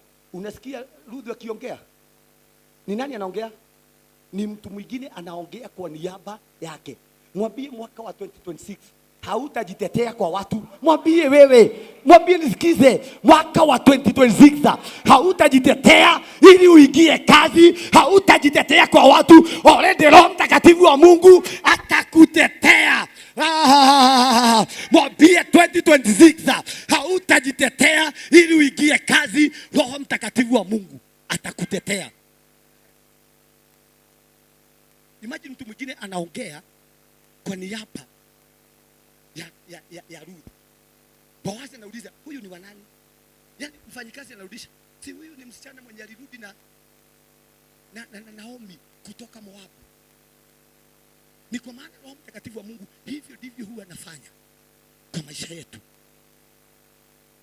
Mwambie 2026 natabiria maisha yako mahali ambapo ulizuiliwa, Roho Mtakatifu wa Mungu akutetee katika jina la Yesu. Mahali ambapo ulikatazwa, Roho Mtakatifu wa Mungu aongee kwa niaba yako.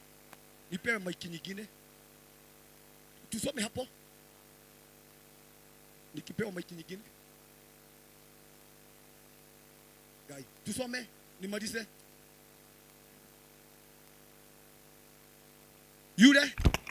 Yule iko sawa.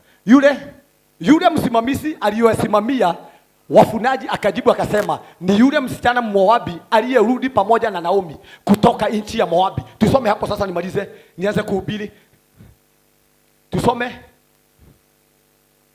Mwagi tuweke.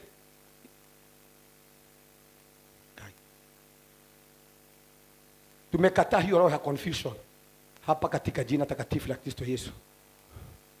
Naye akasema,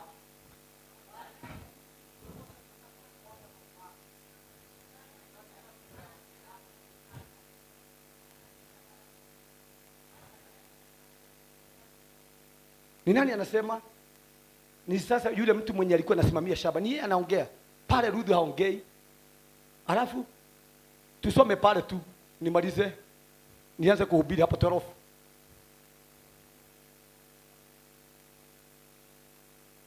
Tuweke hapo mbele.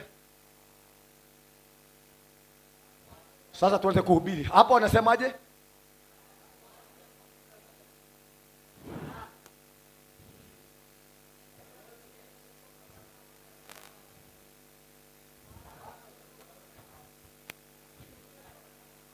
Lakini ukae.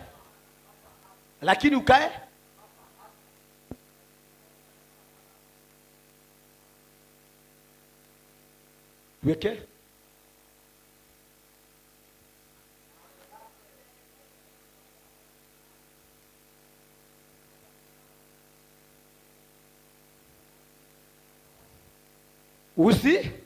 Nimeagiza vijana wasifanye nini? Wasikuzubue. Alafu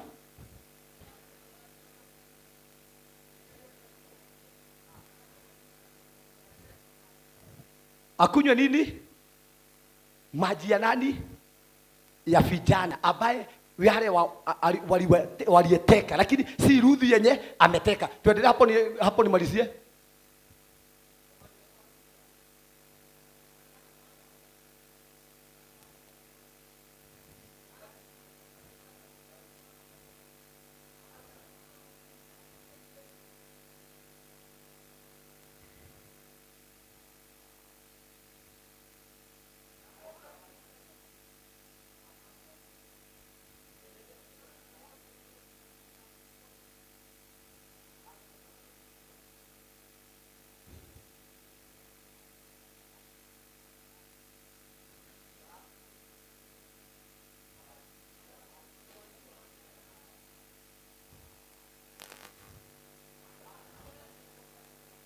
Rudia hapo.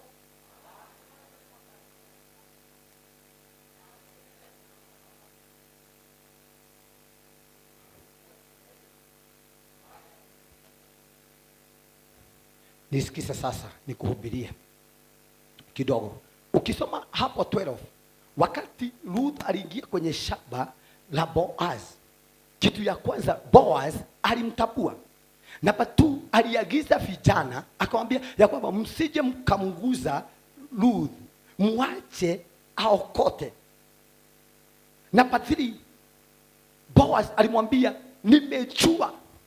nimeambiwa mambo yako yote, na nikaambiwa vile wewe uliacha watu wenu na ukaandamana na Naomi. Akamwambia sasa nitakulipa thawabu ya kile ambacho unafaa kulipwa. Na hivyo ndivyo ninaongea na watu 2026. Mungu anajua yale mambo yote ambayo unapitia. Anajua kuna mambo ulijinyima, anajua kuna raha ulijinyima, anajua ya kwamba kuna mambo ambayo ulijitenga ni kwa ajili ya Bwana. Na kama venye Boaz alilipa Ruth, hivyo ndivyo natangaza ya kwamba mwaka wa 26 na Mungu akulipe kulingana na ile kazi ambayo umefanya, kulingana na yale maombi ambayo umeomba. Mwaka wa 2026 ni mwaka wetu wa kulipwa. Haijalishi kile ambacho unapitia, haujalishi yale mambo ambayo umepatana nayo 2025, lakini wakati Ruth aliingia kwa Boaz, Boaz alielewa kile ambacho Ruth amepitia. Na hivyo ndivyo nimekuja kusema, Mungu anaelewa kile ambacho umepitia. Na mwaka wa 2026 ni mwaka wako wa kuvuna, ni mwaka wa kusherekea. Sikiza hapa, imagine God huwa anaelewa yale mambo yote huwa unapitia. Unajua saa zingine huwa tunaona ni kama ya kwamba Mungu hawajui kile ambacho tunapitia. Nimekuja kukwambia Mungu huwa anajua kila kitu. Bwana tukuzwe. Mungu anajua ile shida ambayo umepitia 2025. Mungu anajua hitaji lako. Number one, kile ambacho tunaona mahali pale, Ruth alikuwa anapada kwenye shamba. Number two, Ruth ni kufuna anafuna. Haunisikizi. Wakati ambapo unapanda kuna kuanga na changamoto, lakini wakati wa mavuno kuna kuanga na kusherekea. Lopashata bakanda, haunielewi. Kuna wakati Hana alikuwa anapitia changamoto, ni kwa maana hakuwa na mtoto, lakini wakati alijifungua Samueli akawa na wakati wa kufurahia. Natangaza 2026 ni mwaka wako wa kufurahia. Utasahau na yale yote ambao umepitia, utasahau na ile aibu ambayo umehaibika. Halo, wakati nani aliingia kwa Boaz, kile ambacho alifanya, imagine, hakupanda. Nirudie hapo tena, lakini Boaz alimruhusu na akamwambia enende afune na aokote. Akaagiza vijana wasimguze. Natangaza hakuna vijana watakuguza, hakuna magonjwa yatakuguza, hakuna vizuizi itakuzuilia katika jina la Yesu. Ni kwa sababu Mungu akiamua, ameamua. Mungu akisema ndio, hakuna mtu wa kupinga. 2026 Mungu amesema ya kwamba huyu nada asiguzwe. Nyinyi vijana musiguze huyu dada. Wewe umaskini usiguze huyu mtu. Wewe kilio usiguze huyu mtu. Wewe magonjwa usiguze huyu mtu. Ni kwa sababu already Mungu ameamurisha. Mwambie neighbor, Mungu already ameamurisha. Hakuna vijana watakuguza na hawatakuuliza. Mwambie umepewa ruhusa. Mwambie najua 2025 umezuiliwa, lakini 2025, 2026 vijana wale walikuwa wanakuzuilia already wameondoka. Mwambie 2026 hakuna kizuizi itanizuilia mimi, hakuna vizuizi itanizuilia niwe na makaratasi, hakuna vizuizi itanizuilia mimi niolewe. Ama hapo hakuna amen? Hakuna vizuizi itanizuilia Mwagi, hakuna kizuizi itakuzuilia uoe. Hana mtu. Bwana tukuzwe. Mwambie 2026 kile ambacho kilikuwa kinanizuilia already kimekanywa. Mwambie utasa umekanywa. Mwambie magonjwa yamekanywa. Mwambie umaskini yamekanywa. Mwambie vizuizi zenye zilikuwa zinazuilia already zimekanywa.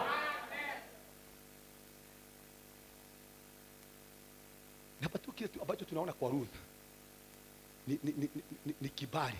Imagine kulikuwa na wasichana wengine kwenye hiyo shamba, lakini favor ya Mungu ikaangukia Ruth. Hawa wengine hawakuambiwa waokote. Hapana. Lakini Ruth akaambiwa aokote na afune, na batri asizuiliwe, lakini hawa wengine wazuiliwe. Mwambie kile ambacho kilikuwa kinakuzuilia kitazuilia adui zako. Kile ambacho kilikuwa kinakuzuilia kitakuzuilia adui zako. Napo tumwambie divine favor. Mwambie divine. Mwambie divine favor. Mwambie 2026 utatembea na kibali cha Mungu. Mwambie 2026 nitatembea na kibali cha Mungu. Na badili kile ambacho tunaona ya kwamba Boazi alimwambia yule Mungu ambaye ulikibiria chini ya mabawa yake, kile ambacho kilifanya Ruth afune ni kwa sababu alikuwa na kafa ya Mungu. Mwambie 2026 uko na kafa ya Mungu. Mwambie kwa sababu ya Mungu utafuna. Mwambie kwa sababu ya Mungu utavuna. Kwa sababu ya Mungu utapokea matunda yako. Mwambie 2026 ni mwaka wa kuvuna matunda yako, ni kwa sababu ya Mungu. Bwana tukuzwe. Unasema hapa, mimi sihitaji pesa ili niishi, nahitaji kuwa na Mungu ili niishi. Unajua sasa zingine huwa tunatafuta pesa na tunaona pesa ni kama Mungu. Hapana. Sasa mimi nikitaka kwenda nyumbani, sihitaji pesa, nahitaji kuwa na Mungu ili niende nyumbani. Lakini sasa zingine sisi tunaona pesa ni kama kitu ya dhamana. Na ndiposa hata kwenye social media ile kitu inaendelea tu huko, ni mambo ya wizi, watu wanaibiwa kwa kanisa kwa sababu pesa zimekuwa Mungu. Mwambie Mungu ni zaidi ya kila kitu. Mwambie Mungu ni zaidi ya pesa. Ni kwa sababu ya Mungu nitavuna. Mwambie kwa sababu ya Mungu nitavuna. 2026 kile ambacho tunaona, Roho Mtakatifu akutetee. Namba 2, Roho Mtakatifu wa Mungu akulipe. Namba 2, Roho Mtakatifu wa Mungu akulipe. Namba 3, utatembea na kibali ya Mungu. 2026 utatembea na kibali ya Mungu. Namba 4, Mungu akushikanishe na destiny connector. 2026 wale ambao wanahitaji kwenda ngapo, God already amekupea destiny connector. Wale ambao wanatamani kuolewa na kuoa, already Mungu amekupea mtu. Mwambie sina shaka, huu ni mwaka wangu wa kufurahia ndoa. Namba 3, pokea baraka zile ambazo hauko unatarajia. Imagine Ruth hakuwa anatarajia ya kwamba akifika Bethlehem atapatana na Boaz. Mwambie kile ambacho hautarajii 2026 utapokea katika jina la Yesu. Yale mambo ambayo haukuwa unatarajia 2026 utayapokea katika jina la Yesu. Utapokea kile ambacho unatarajia na kile ambacho haukuwa unatarajia. Kwenye kitabu cha Efeso 3:21 inasema ya kwamba Mungu huwa anatupea kile ambacho tumemuomba na kile ambacho hatujamuomba. Ushawahi omba kuwa na kitu unaona hii hata sijawahi omba? Bwana tukuzwe. Unakuwa na kitu unaona gai hii sijawahi omba, kwa sababu Mungu ana uwezo wa kukupea yale mambo ambayo umeomba na kile ambacho hujaomba. Na hivyo ndivyo nimetabiria maisha yako ya kwamba 2026 God akupee kile ambacho haukuwa unatarajia. Bwana tukuzwe. Hebu niwekee Genesis 15:1. Genesis 15:1. Kwa haraka nimemaliza. Nataka kuombea watu na niwapake mafuta. Genesis 15:1. Genesis 15:1. Tuseme hiyo, tusome.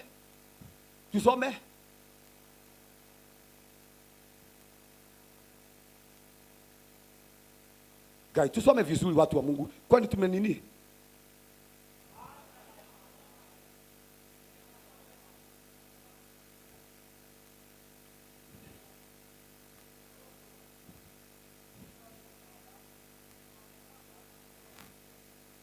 Baada ya hayo Mungu akaongea na Abraham.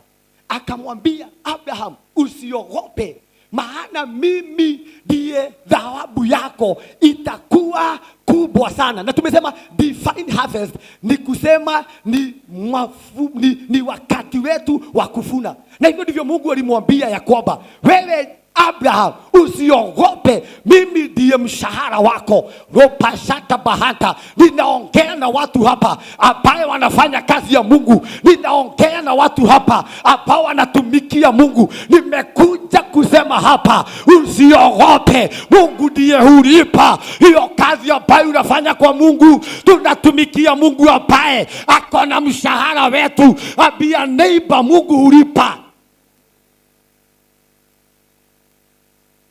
Nisikize hapa. Unaona wale ambao tunafanya kazi ya Mungu huwa saa zingine tunaona kama mchezo. God hulipa. Na hivyo ndivyo Mungu alimwambia Abraham, usiogope, mimi ndiye ngao yako. Na hapo akamwambia, mimi ndio niko na mshahara wako. Ni kwa sababu divine harvest ni wakati wetu wa kuvuna, wa kulipwa. Kwa sababu wakati ambapo tunavuna ni kumaanisha wakati ni wakati wetu wa kulipwa. Na ndipo nimesema ya kwamba 2026 ni mwaka wetu wa kulipwa. Hebu niwekee Matthew 20:1. Matthew 20:1. Matthew 20:1 niwekee kwa haraka. Matthew 20:1. Matthew 20:1 kwa haraka, ni kuonyesha tuko kazi. Tuko kazi, tuko kazi.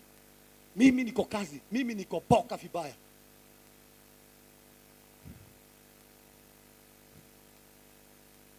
Halo? Wale ambao tuko boka mkono juu. Wale ambao tuko boka mkono juu. Hata hao wengine wako boka upande ule mwingine. Kwa sababu kila mtu atalipwa kwa kazi yake. Either iwe ni nzuri, either iwe ni baya. Mwaka wa 2026 kuna watu wanalipwa yale mambo mabaya ambao wametenda. Mwaka wa 2026 tunalipwa kila mtu. Abia neighbor, tunalipwa kila mtu. Either umeokoka, either hujaokoka, unalipwa.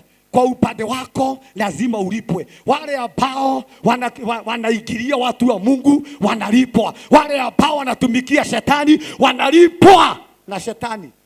Kwa sababu hata mwisho shetani atawalipa na moto. Kwa sababu tuko boka. Tuwekewe hapo. Nikuonyesha niko boka vibaya sana. Tusome.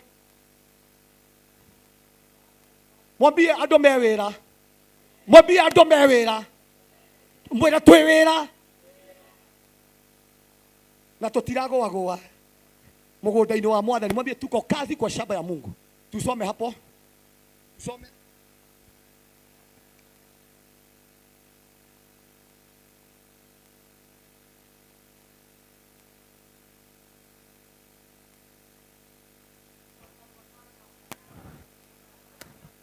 Simsome na bidii mpaka shetani asikie tuko wera. Hata vile tunafanya hapa tuko wera na tutalipwa. Tusome hapa, kwa maana ufalme wa Mungu unafanana na mtu aliyetoka alfajiri kwenda kuajiri wafanyikazi, akawapeleka katika shamba lake la mzabibu. Tuendelee. Mwambie niko kwenye shamba la mzabibu. Na mimi ni mfanyikazi pamoja na Mungu na lazima nilipwe. Kama wewe kama shetani analipa watu wake, mbona sisi tusilipwe? Uliza kama nikifanya mambo mabaya saa hii nitavuna. Je, kwani mambo mazuri hatuwezi vuna? Mwambie tuko boka, ne boka kana ne boga. Najua sasa wahubiri wameusiwa uoga. Tuko wera. Alafu naye alipokwisha kuwapata, tusome ni mamaliza.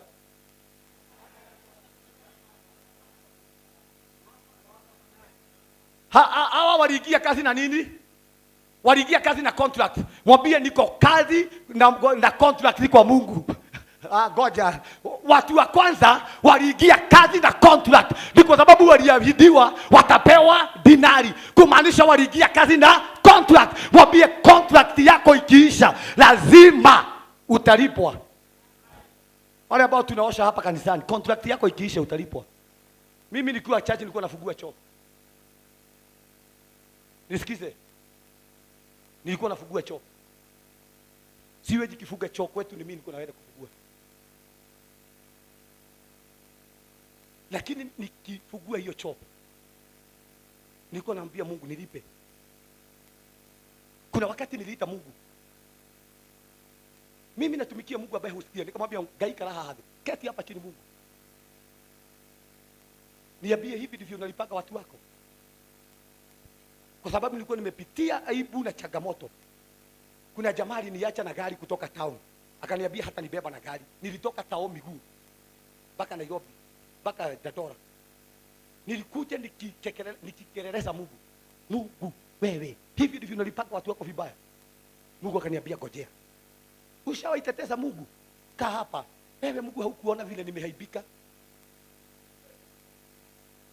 Unajua sasa zingine huwa tunatumikia Mungu ni kama Mungu hasikii. Mungu hayuko biguni, ako ndani yetu. Ni vile tu ako juu yetu. Mungu akaniambia ngojea. Ngojea. Huyu jamaa kwanza aliniacha na gari, aliniacha na gari. Akaingia gari akaniambia sitakubeba na gari ikabakisha nafasi. Kaniambia tembea mguu. Imagine nilitembea mguu kutoka town mpaka Dadora. Mungu niambie nilikuwa nakuja nikimwambia Mungu aje, pega idole wake. Wewe Mungu si wa haki. Hivyo ndivyo unalipaka watu wako. Lakini mwishowe nilikuja kujua Mungu hulipa. Ambia neighbor, Mungu hulipa. Mungu hulipa. Mwambie fanya kazi ya Mungu bila mchezo. Ukifanya kazi ya Mungu lazima Mungu akulipe. Hawa waliingia na contract dinari. Wakaingia kwenye shamba lake la mizabibu. Ingia hapo, usoma hapo nikuonyeshe. Soma tuwekee haraka. Akatoka mnamo wa saa 3, akaona wengine wamesimama sokoni wasiokuwa na kazi. Akawaambia ingieni kazi. Mwambie Mungu anatafuta watenda kazi. Mwambie hivyo, Mungu anatafuta watu wa kufanya kazi. Mwambie wacha kusimama, ingia kwenye kazi, wacha kujiangalilia watu wakifanya kazi. 2026 ingia kwenye kazi, ni kwa maana Mungu anatafuta watenda kazi. Hebu niwekee 10, malize. Weka 10. Hata mpaka 10. Tusome hapo sasa. Weka 9. Weka 9. Gai. Oi, nimemaliza. Weka 9.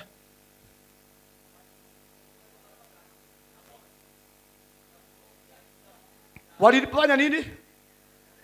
Imagine, wacha nikuelezea hapo. Watu wa kwanza waliingia 6. Watu wa pili wakaingia saa 3. Grupu ya 3 ikaingia saa 6. Grupu ya 4 iliingia saa 9. Ikatokea saa 11. Huyu mwenye shamba wakati saa 12 ilifika, alisema leteni watu wote hapa ni walipe. Akasema anzia na hawa walikuwa wameingia saa 10. Hawa wameingia saa 9, uanze kuwalipa. Wakapewa shilingi 1. Wale walikuwa wameingia 6 wakaanza kucomplain. Wewe na wewe umepea watu wengine pesa mingi kutuliko, na sisi tumeshida hapa, sisi tumeingia saa hii. Akamwambia ni mimi nimependa kuwalipa. Si tumeagree na wewe na nyinyi ni shilingi 1. Ni nini ambacho kilioangukia? Ni favor wa saa 11. Kile ambacho kiliwabeba ni divine favor. Na hivyo ndivyo natangaza kwenye maisha yako, hata kama umechelewa, natangaza divine favor. Ropashata bahanto, romakarobayantoria. Natangaza 2026 divine favor ikubebe. Huwa nasema hapa, usijali hata kama umechelewa kuoreka. Kuna mwingine Mungu ameweka amechelewa kama wewe.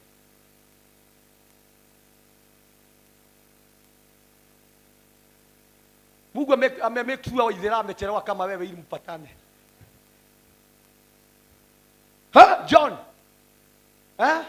Wale tuko hapa, usilalamike ati niko na miaka 8 kazi jani.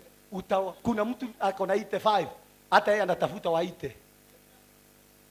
Hiyo ndio tunaita divine favor. Ikakuangukia hivyo. Bwana tukuzwe. Akalipwa. Wa kwanza akawa last. Wa last akawa wa kwanza. Na hivyo ndivyo natangaza 2026 wale ambao walikuwa mbele yako, natangaza already umewapita katika jina la Yesu. Natangaza divine speed. Natangaza 2026 utaoperate na divine speed katika jina la Yesu. Niwekee John, nimalize na hii. John 4:36. Mwambie tuko kazi. Bako hapo tumefika, nani yako kazi? Sema mimi niko kazi. Na nitalipwa dinari yangu.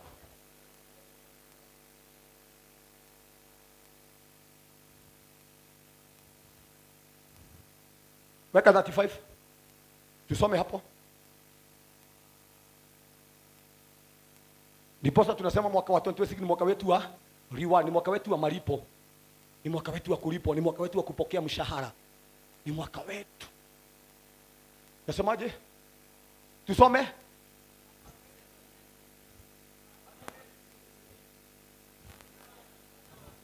Ni swali. Lazima ujue hiyo ni swali. Alafu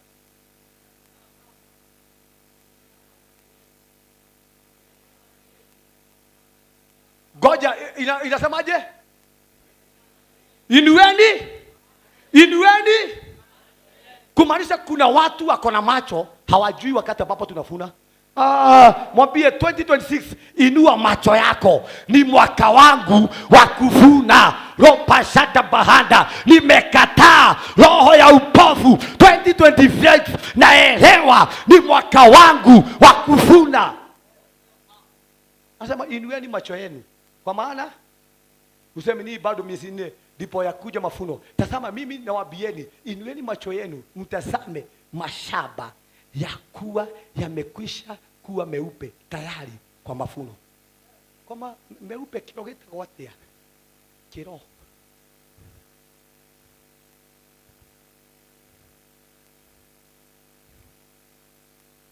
Maua. Naambia tazama ya kwamba shamba lenu liko na maua, kirogeta kwa maua. Limetoa maua. Sasa inapotoa maua 2025 inamaanisha ya kwamba 2026 tunaingia kwenye mafuno yetu. Inua macho yako ili uelewe ya kwamba 2026 ni mwaka wangu wa mafuno.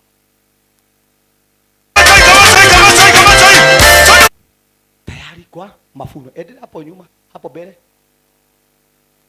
Sema, tusome hapo.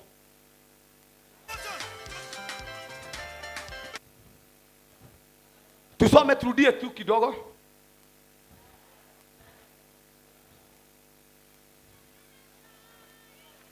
Naye afunaye hupokea. Na ndipo nasema tuko shamba, tuko kazi, niko wera, niko boka vibaya sana. Naye afunaye atapokea mshahara wake na malipo. Naye afunaye hupokea mshahara na kusanya matunda kwa uzima wa milele. Mwambie si hapa tu, hata tukifika mbinguni nitalipwa, kwa sababu ni mwaka wangu wa kuvuna.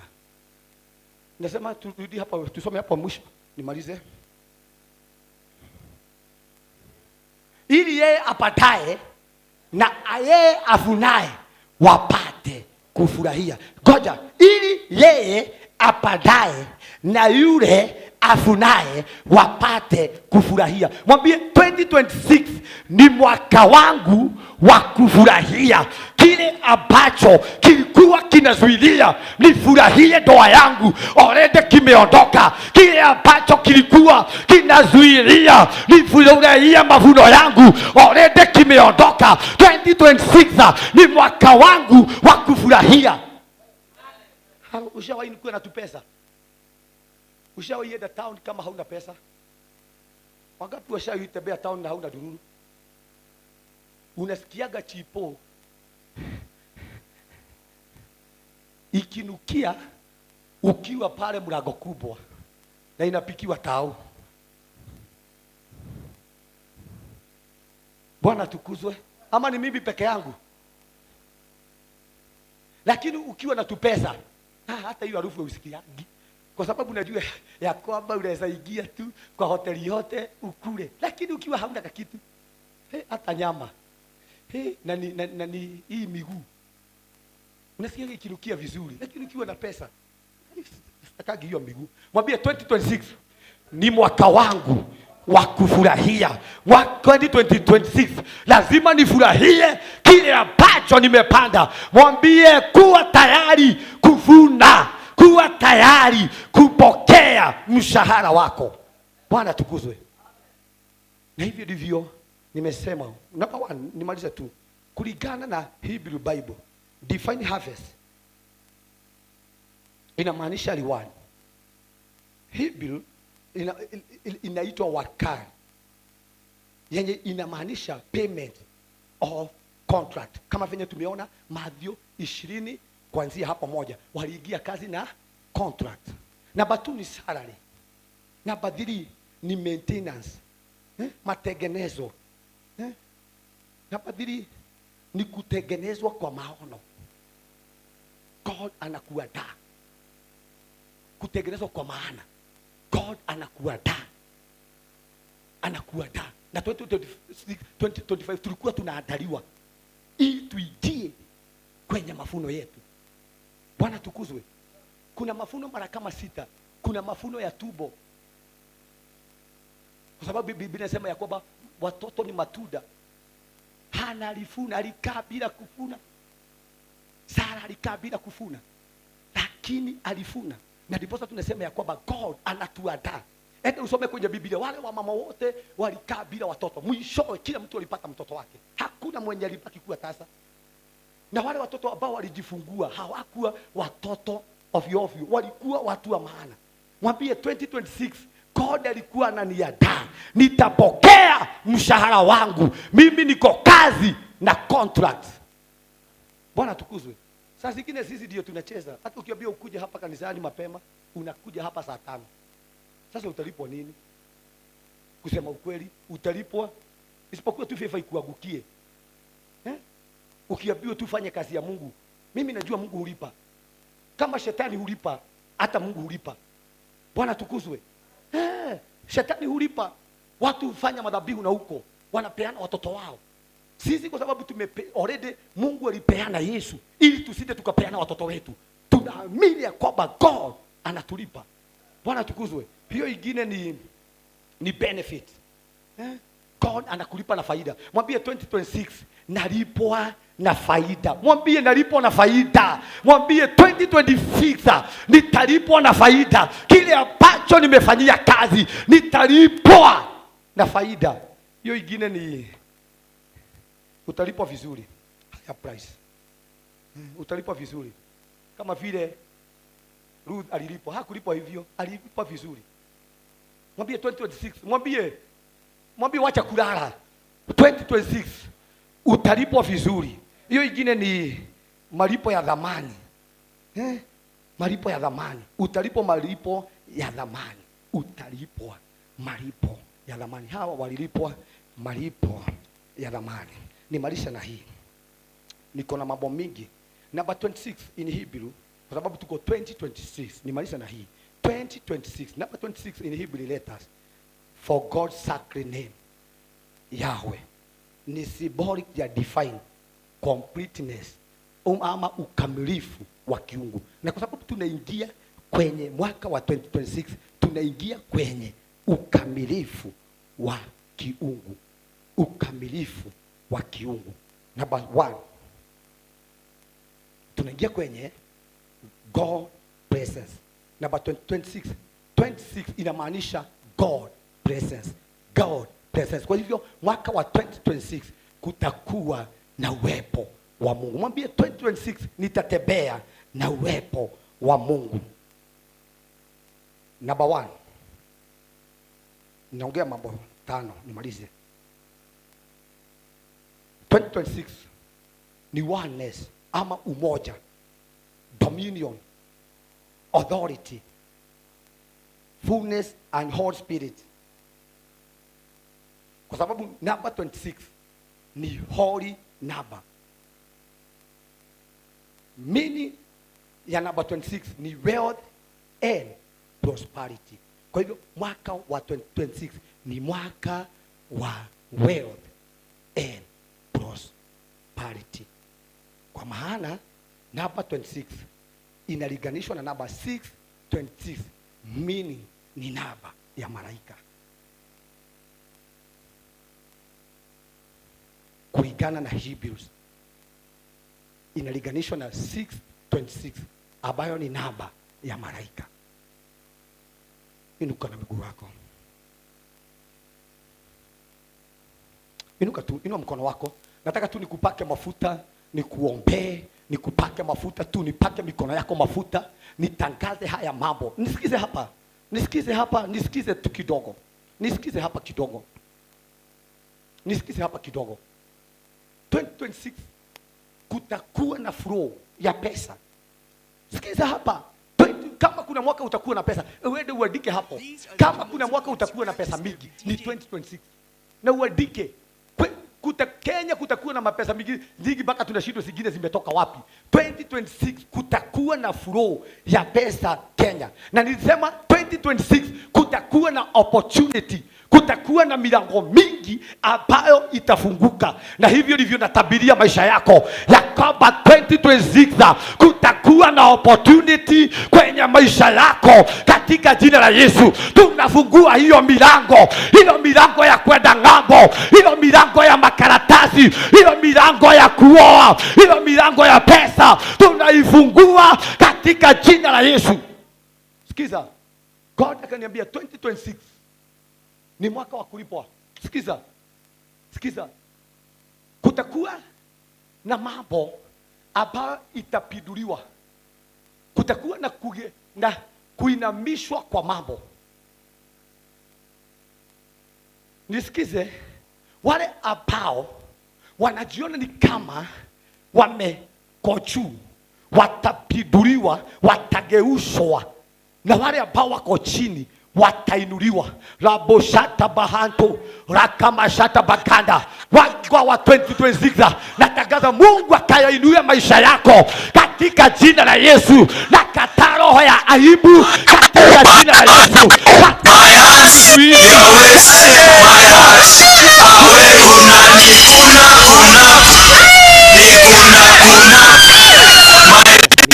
Sikwambii hivyo ili nikufurahishe. Kama huamini utakuja hapa na utaona kile ambacho kitaendelea. 2026 kutakuwa na flow ya pesa. Nataka uende mbele za Bwana 1 minute. Nataka tumwambie Mungu ya kwamba mwaka wa 26 utapokea authority, utapokea prosperity, kutakuwa na wealth, utakuwa na mali. Enda mbele za Bwana ili nikupake mafuta. Nitakupaka mafuta. Ripashata bahanto rakashono bikanto. Father, will be God the nation Lord. Na kwa sababu ni mwaka wetu wa malipo, lipa huyu mama, lipa huyu mzee, lipa huyu kijana katika jina la Yesu. Bwana, tuko kwenye kazi, kwenye shamba yako, na kwa maana kama vile Bwana uliweza kumlipa Ruthu, hivyo ndivyo nasi tunalipwa kwa kazi yetu. Tumehaibika Bwana, tumetezeka, kanisa limepitia changamoto, kanisa limeinukiwa, kanisa limedharauliwa. 2026 Bwana ni mwaka wako wa kuinua kanisa, ni mwaka wako wa kutetea kanisa, ni mwaka wako Bwana wa kuinua watu wako. Lipashata bakanda, lopashata bahanto, lekeshene bikanda. Tumedharauliwa, tumehaibika, tumeteseka kama Ruthu, lakini mwaka wa 2026 ni mwaka wetu wa malipo, ni mwaka wa mshahara, ni mwaka wa benefita, ni mwaka wetu na Mungu. Kanisa, ombea mikono yako, kuwa tayari kushika pesa. Lipashata bahanto, nataka kupaka mikono yako mafuta. Nataka tuaminie Bwana, hautakupa tena. Wale ambao mnakamata pesa zikienda, zikitembea na magonjwa na poshata makana, sikiza hapa, ombea mikono yako. Nataka tuaminiane na yeye.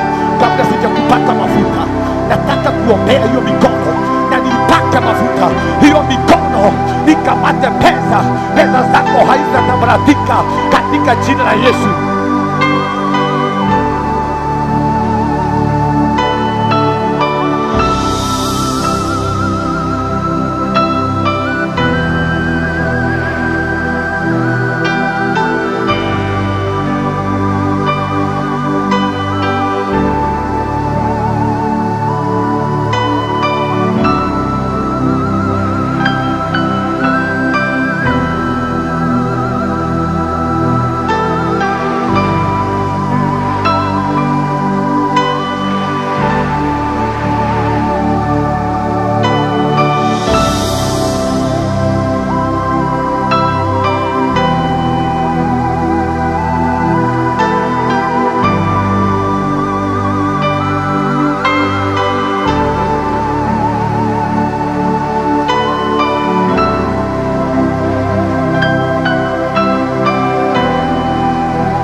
umejaa madeni, tangaza mwaka wa 2026 hakuna kizuizi ambacho kitakuzuilia.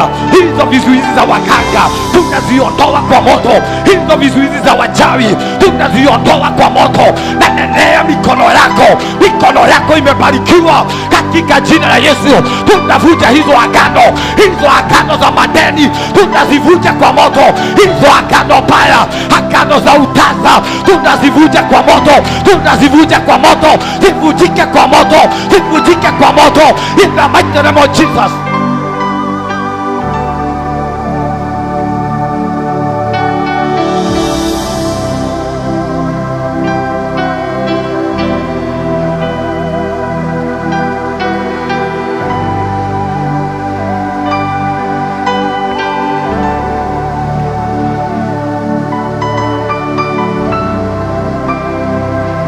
Saporobo shatabahatu, inua mikono yako juu. Bwana, kila agano iliyotengenezewa mikono ya watu wako, agano za uchawi, agano za uganga, agano za umaskini, agano za madeni, hizo agano sasa ninawachilia moto, ninawachilia moto, ninawachilia moto. Ninavunja hizo agano za kushindwa, agano zote baya. Catch fire now, catch fire now, catch fire now. Wachilia mikono, wachilia.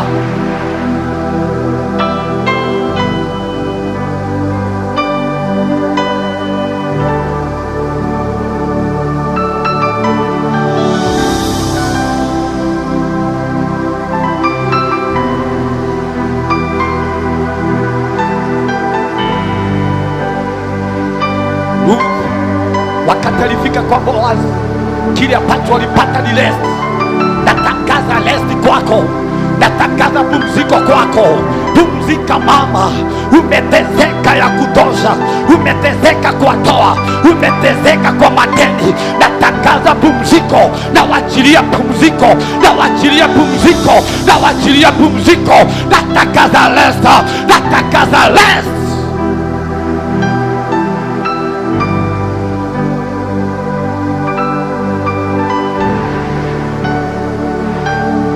Dada inua mkono, wewe dada inua mkono. Huyo dada kwa nyuma, inua mkono. Dada ukija hapo ulikuwa unamwambia Mungu akuone. Ni wewe naongeza, wewe umefika kitambaa. Wewe hapa uko karibu na rasta. Wewe hapa, wewe. Ulikuwa unamwambia Mungu akuone, umeteseka. Pesa zako haziwezi kukusaidia kwa sababu pesa zako zimefanywa madhabahu. Kila pesa unaposhika na mikono yako, hizo pesa zinadisapia. Ni ukweli ama ni uongo?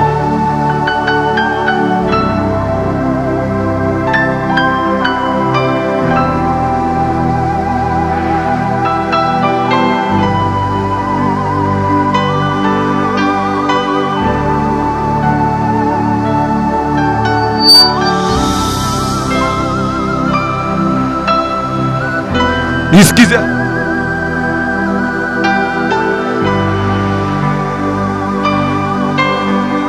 Ule mkono wako.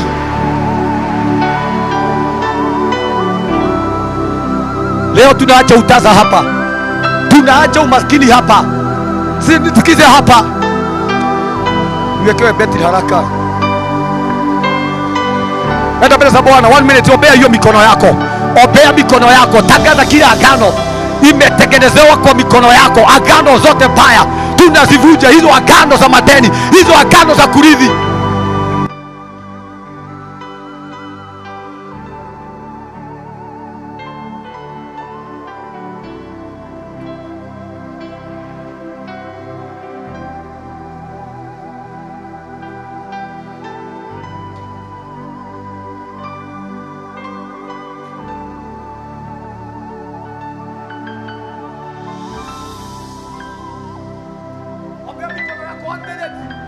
Ipake mafuta.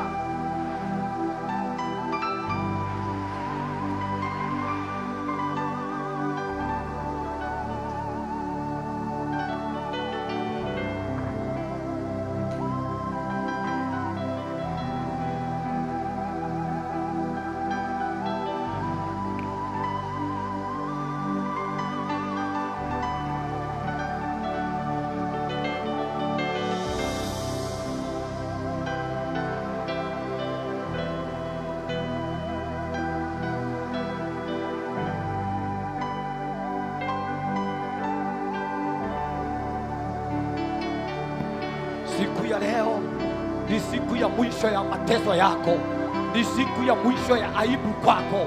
Ripashata bahada, Mungu alimenituma kwako ili nikuandae kwenye mavuno. Rapashata bakanda, kuko kwenye season ya mavuno, nimekuja kukuingiza kwenye hiyo season ya mavuno. Ingia kwenye season, ingia kwenye season, ingia kwenye season, ingia kwenye season, ingia kwenye season, ingia kwenye shamba, ingia kwenye malipo, ingia kwenye faida yako.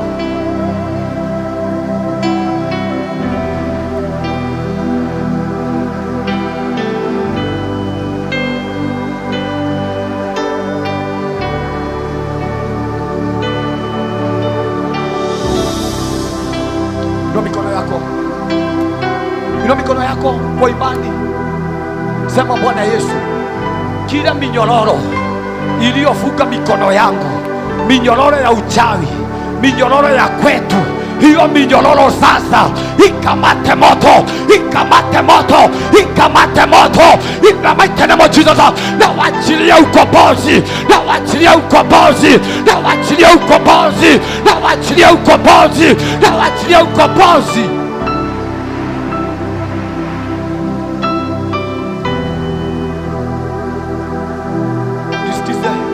Mwangisima hiyo kitu minutes. Kabla sija kuombea, kuna wakati nilipelekwa Mwehoka, nikapewa pesa mbaya, nikapewa 6,000 na nilikuwa nimepelekwa kwa nabii na mtu mmoja aliye kwa serikali ya Kenya,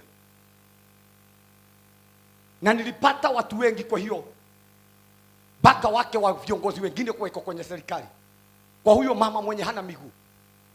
Mama alikuwa kwa booth na nilikuwa nimeambiwa atanisaidia.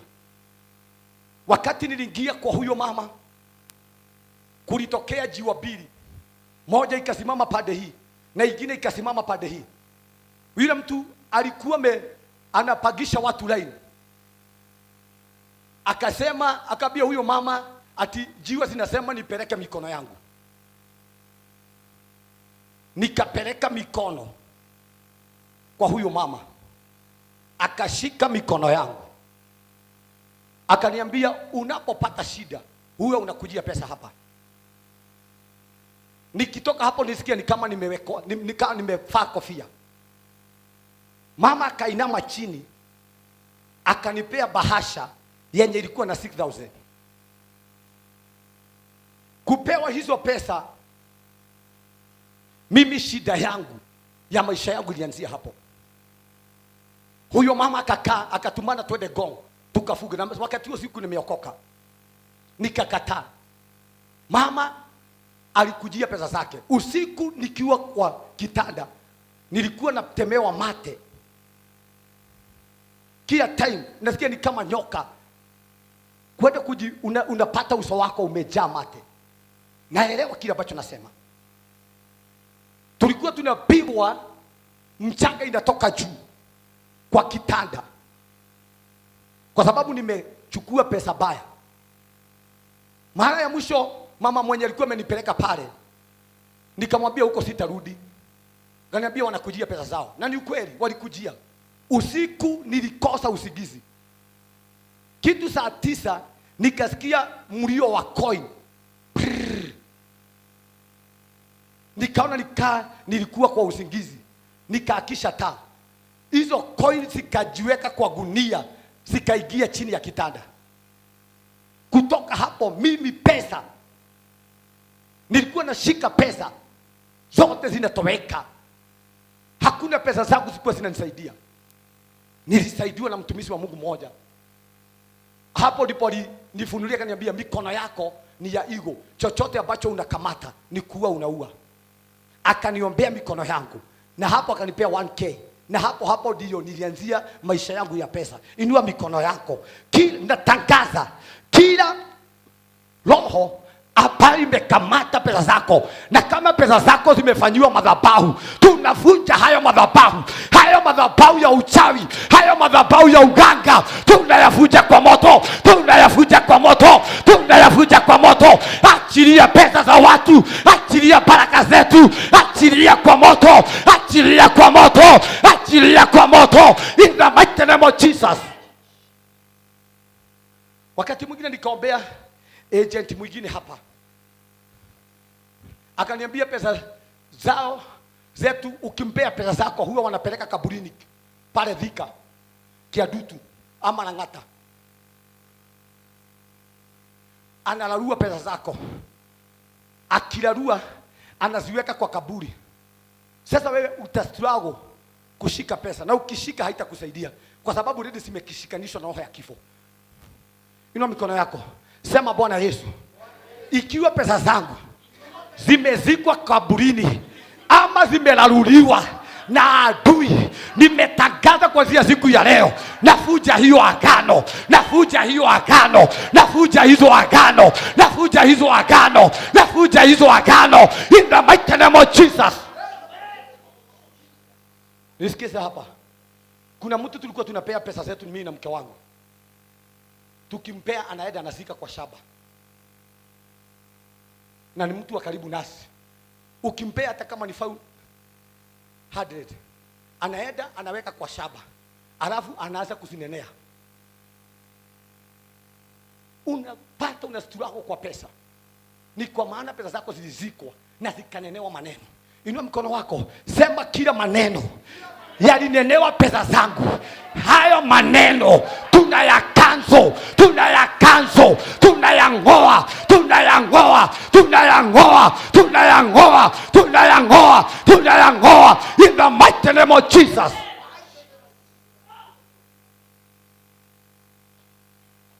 Wachawi huwa wanafanya hivi, wakati unainuliwa kwenu, huwa wanapanda kamti, wanachua mambo yako. Ikienda vizuri, kale kamti kanaanza kung'aa na kutoa matawi. Ili wakurudishe nyuma, huwa wanakata kale kamti. Wanasema hivyo, nimekata huyo mti. Wanapanda mtu, wanasema huyu ni jeni. Kwa hivyo watakuwa wanajua saa zenye mambo yako yanaenda vizuri. Wakitaka urudi nyuma, wanaikata. Wanasema hivyo tumekata jeni mti, hivyo ndivyo nimekata maisha ya jeni. Vile huyo mtu umekauka, hivyo ndivyo jeni amekauka. Inua mkono wako, sema Bwana Yesu, kama kwa maisha yangu kushawahi padwa mti na ukakatwa kwa baba yangu, natangaza kuanzia siku ya leo, nafuja hizo agano, nafuja hizo agano, nafuja hizo agano, nafuja hizo agano, in the mighty name of Jesus, in the mighty name of Jesus, in the mighty name of Jesus, in the mighty name of Jesus.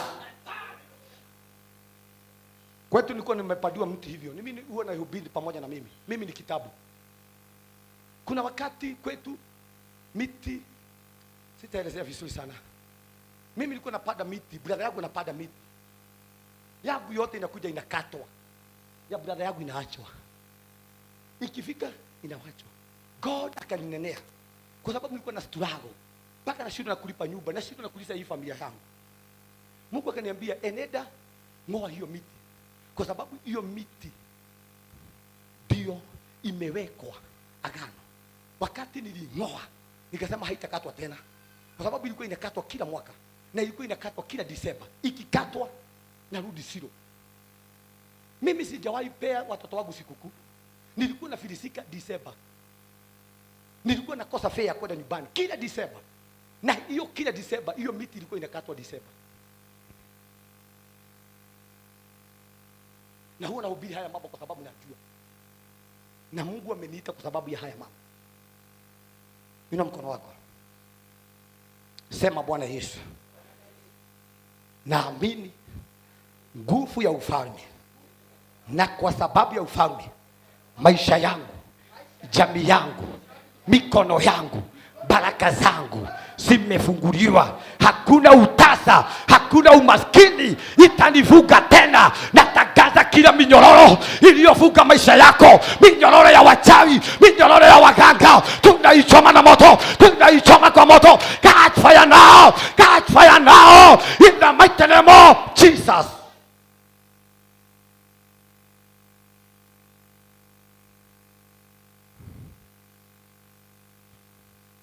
Mungu mafuta hufuja nia, na kwa sababu tumeaminiana 2026 ni mwaka wetu wa mafuno.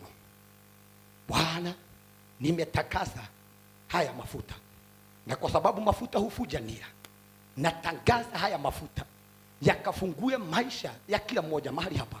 Nimefuja kila nira zote ambazo zimefuga maisha ya watu hawa. Nimetangaza 2026 ni mwaka wetu wa kibali, ni mwaka wa malipo, ni mwaka wa faida, ni mwaka wa kuwa na mali, ni mwaka wa utajiri katika jina la Yesu. Bwana, tumeaminiana na hawa watu ya kwamba kuanzia siku ya leo aibu imeondoka, utasa umeondoka, umaskini umeondoka katika jina la Yesu. Nimetangaza hawa watu, nimetangaza mikono yao katika jina la Baba na Mwana na Roho Mtakatifu. Leta mikono yako. Baba, nimetakaza mikono ya watu wako kama vile Bwana nimeanoint mikono, hivyo ndivyo nimefungua maisha ya kila mmoja. Na kataa utasa, na kataa umaskini, nafuja hizo agano, nafuja hizo agano, hizo agano zote haya. Natakaza mikono ya watu wako, na kataa utasa, na kataa umaskini, na ondoa hizo panya. Na tangaza kwa siku ya leo utasa, umaskini umeondoka. Tunafuta hizo agano zote baya, tunazifusha kwa moto. Na tangaza mikono ya watu wako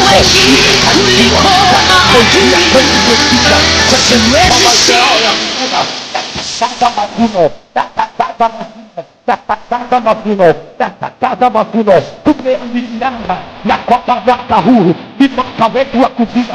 Tunatangaza tutavuna, tunavuta hizo nia, hizo agano zote baya, tunazivute kwa moto. Hizo agano za umaskini tunazivute kwa moto. Tunatangaza mwaka wa 2026 ni mwaka wetu wa kibali, ni mwaka wetu wa kibali. Tunatangaza divine favor, tunatangaza divine favor, tunatangaza divine favor, tunatangaza divine favor. Tunavuja hizo minyororo, tunavuja hizo minyororo, hizo minyororo ya umaskini ivunjike kwa moto, hiyo minyororo ya umaskini ivunjike kwa moto. Tunatangaza mikono ya watu wako imefanikiwa, imefanikiwa. Tunatangaza kuanzia siku ya leo hakuna baya itazuilia watu wako katika jina la Yesu. Na tangaza pesa, na tangaza pesa, na wachilia pesa, na wachilia pesa, na wachilia pesa, na wachilia pesa, na wachilia pesa.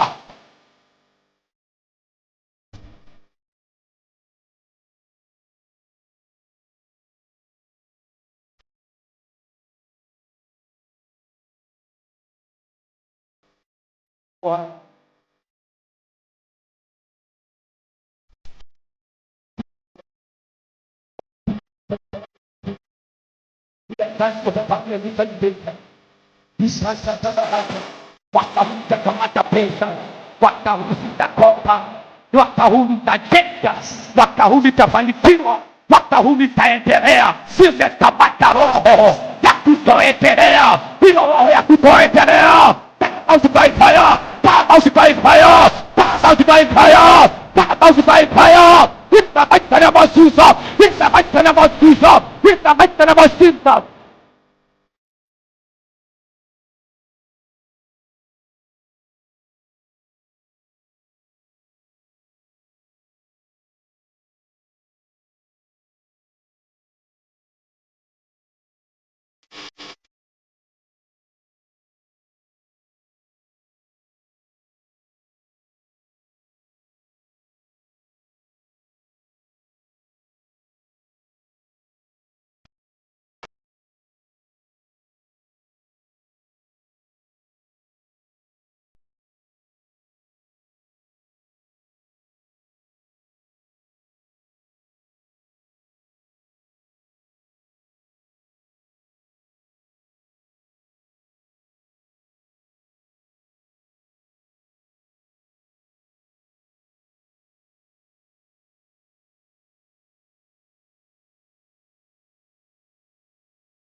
watu wako, umenipaka mafuta ili niweze kufungua watu. Mungu umeniteua na kunifanya baba ili niwe baraka kwa watu hawa. Na kuanzia siku ya leo mwaka huu wa 2026 nimetangaza hawa watu wamebarikiwa. Nimewachilia baraka za Abraham, nimewachilia baraka za Isaac, nimewachilia baraka za Jacob. Nimetangaza kuanzia siku ya leo kile ambacho kilikuwa kinapigana na hao kimefika mwisho. Madeni yamefika mwisho, utasa umefika mwisho. Na wachilia financial breakthrough, na wachilia financial breakthrough, na wachilia financial breakthrough. Nafungua hiyo milango iliyofungwa tunaifungua sasa. Hiyo milango iliyofungwa na wachawi tunayafungua sasa, tunawafungua sasa. Natangaza hiyo neema ikawe juu ya maisha yao, na kuanzia siku ya leo utasa umaskini umeondoka kwa watu wako, kwa jina takatifu la Kristo Yesu. Sisi sote tupigie Yesu makofi.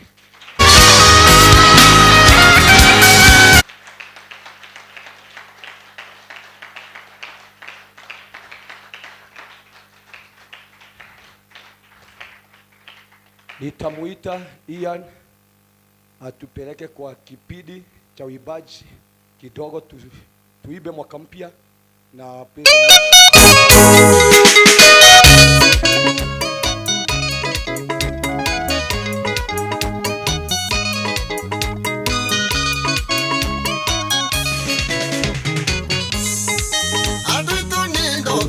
Amen. Tumpigie mchungaji makofi in the name of Jesus. Let's celebrate the man of God. Tumshangilia, tumpigie makofi in the name of Jesus. In the name of Jesus. Wow. Glory to Jesus. Amen. Tuketi kwa dakika moja in the name of Jesus. Hallelujah. Tumebarikiwa. Kama umebarikiwa mkono juu. Glory to Jesus. Naona sisi sote tumebarikiwa na hilo ni jambo mzuri in the name of Jesus. Kabla tujaimba, nataka kwanza tumtolee Bwana kwa huu mwaka mpya in the name of Jesus. Bwana asifiwe. Ambie rafiki yako ni wakati wa kumtolea Bwana. Are we ready to give in the house of the Lord? Yes, kama tuko tayari kumtolea Bwana, Baba Shiro atuonyeshe kwenye tutaiweka tutaleta hapa kwa hiki chombo. Kwa wenye tunatumia simu, we have our number there 0727397608. Tutatumia namba yetu. Kwa watu wenye wako online pia tuko na namba yetu ya kutoa pale, send money to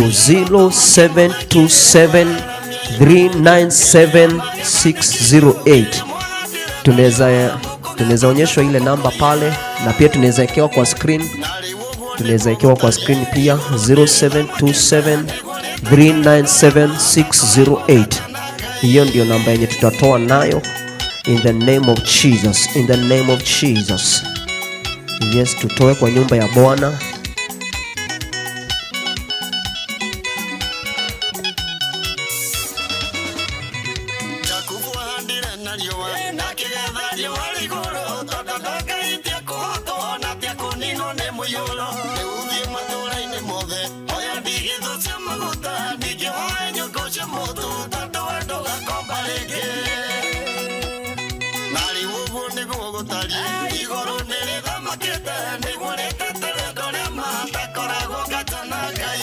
Amen. Bwana tubariki tunapozidi kutoa in the name of Jesus. Yes. Naona wakati ni mzuri sasa. Nataka tuweze kumsifu Bwana. Bwana asifiwe. Tumsifu Bwana kwa nyimbo 4-3. Praise the Lord. Then kutoka hapo nitawaelekeza in Jesus name. Praise and worship, you're welcome. Praise and worship. Situwapigie makofi wanapokuja. In the name of Jesus, in the name of Jesus. Yes. Amen.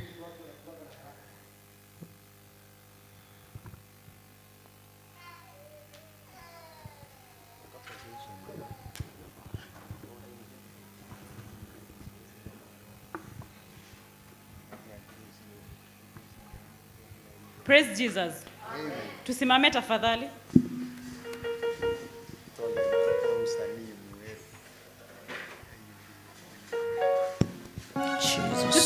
Tusimame.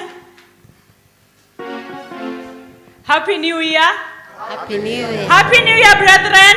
Happy New Year. Sasa ni wakati umkatikie Bwana. Si amekulinda, amekuhifadhi. It's time now. Hallelujah. Amen. Amenitendea. Amenitendea. Amenitendea. Amenitendea. Katika jina lake Yesu. Amenitendea. Katika jina lake Yesu. Amenitendea. Amenitendea. Amenitendea.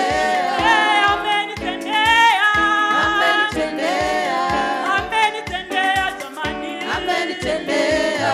Katika jina lake Yesu. Amenitendea. Katika jina lake Yesu. Amenitendea. Ameniongoza. Ameniongoza. Ameniongoza jamani. Ameniongoza. Katika jina lake Yesu. Ameniongoza. Ameniongoza. Ameniongoza. Ameniongoza jamani. Ameniongoza. Ameniongoza. Ameniongoza. Ameniongoza jamani. Ameniongoza. Katika jina lake Yesu. Ameniongoza. Katika jina lake Yesu. Ameniongoza. Chezea Bwana. Wapi shangwe na vigelegele kwa Yesu. Uende. Cheza wewe. Weka maringo kidogo jamani kwa Yesu. Chezea Yesu, chezea. Chezea Yesu, chezea.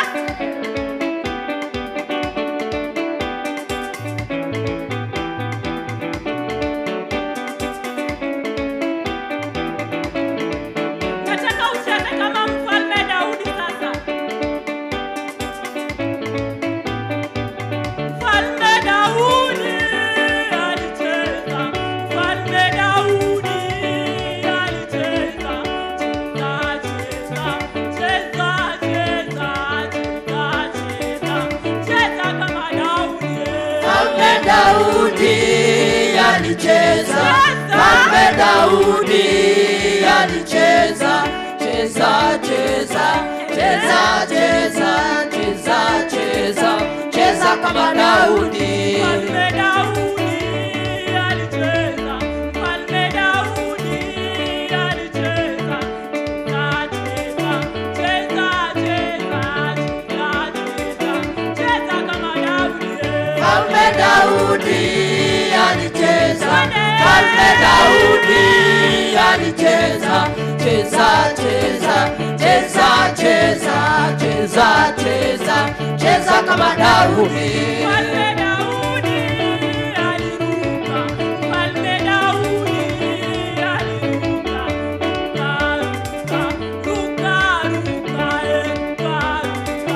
Ruka kama Daudi. Mfalme Daudi aliruka. Mfalme Daudi aliruka. Ruka, ruka. Ruka, ruka. Ruka, ruka. Ruka kama Daudi. Mfalme Daudi alicheza. Mfalme Daudi alicheza. Cheza, cheza. Cheza kama Daudi. Mfalme Daudi alicheza. Mfalme Daudi alicheza. Cheza, cheza. Cheza, cheza. Cheza, cheza. Cheza kama Daudi. Mfalme Daudi aliruka. Mfalme Daudi aliruka.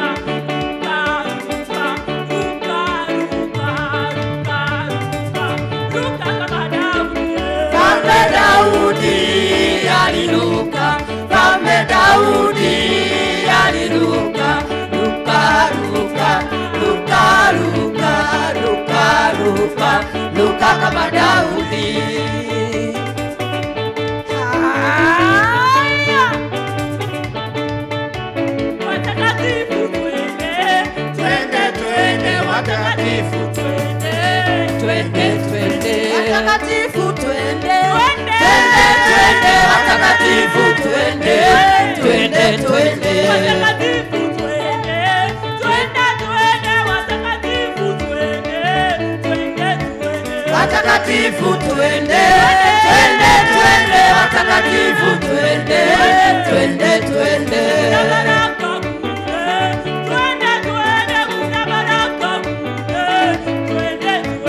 Kuna baraka kule, twende, twende, kuna baraka kule, twende, twende, kuna baraka kule, twende, twende, kuna baraka kule, twende, twende, kuna baraka kule, twende, twende, kuna baraka kule, twende, twende.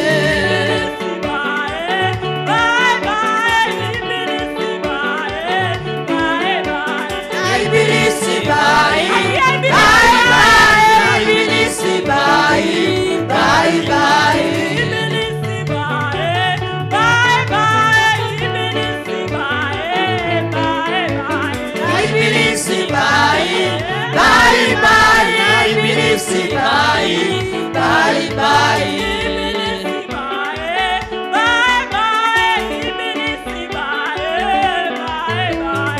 Ibilisi bye, bye, bye, Ibilisi bye, bye, bye. Waliobaki bye, bye, bye, waliobaki bye, bye, bye. Waliobaki bye, bye, bye, waliobaki bye, bye, bye. Watakatifu twende, twende, twende, watakatifu twende, twende, twende. Watakatifu twende, twende, twende, watakatifu twende, twende, twende.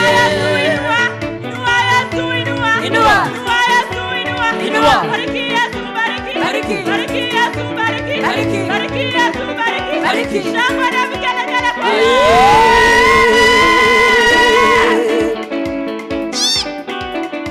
Shika bendera yako sasa. Twende na bendera sasa. Shika bendera, shika bendera. Bendera yake Yesu sasa inapepea. Bendera yake Yesu sasa inapepea. Bendera yake Yesu sasa inapepea. Bendera yake Yesu sasa inapepea. Bendera ya amani sasa inapepea. Bendera yake Yesu sasa inapepea. Bendera ya ukombozi sasa inapepea. Bendera yake Yesu sasa inapepea.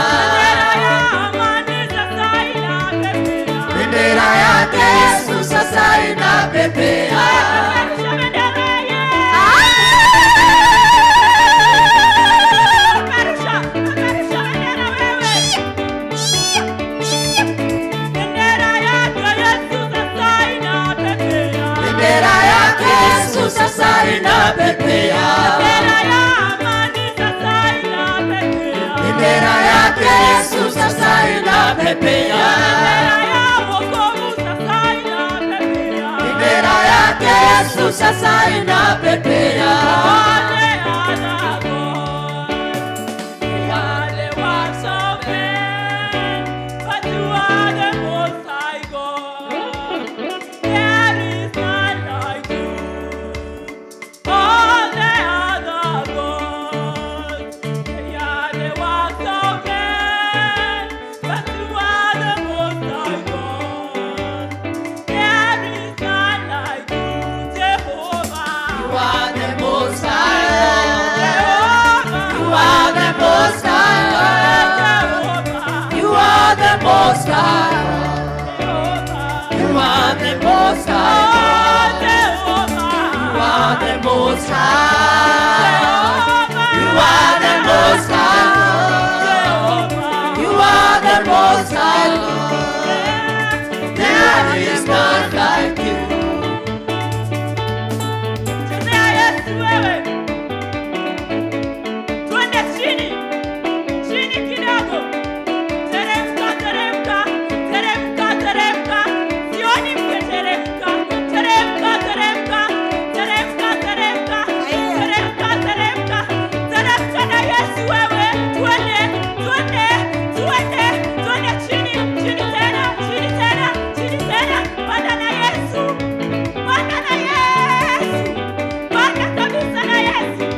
wa Bwana. Mimi na wewe tu mabalozi wa Bwana. Mimi na wewe tu mabalozi wa Bwana. Mimi na wewe tu mabalozi wa Bwana. Mimi na wewe tu mabalozi wa Bwana. Mimi na wewe tu mabalozi wa Bwana. Mimi na wewe tu mabalozi wa Bwana. Wa Bwana, wa Bwana, wa Bwana, wa Bwana.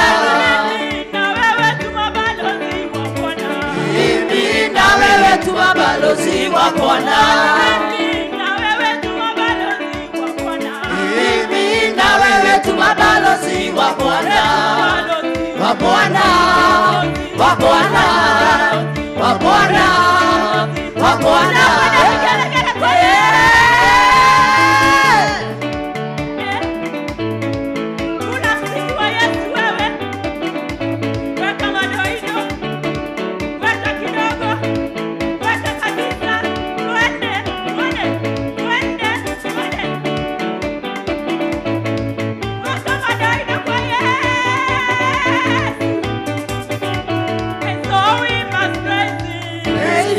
African way. So we must praise him. Praise him in African way. Oh Lord, Jehovah, oh Lord. Oh Lord, Jehovah, oh Lord. Lord Jehovah, oh Lord. Oh Lord Jehovah, oh Lord.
Yesu wanwadi chamongima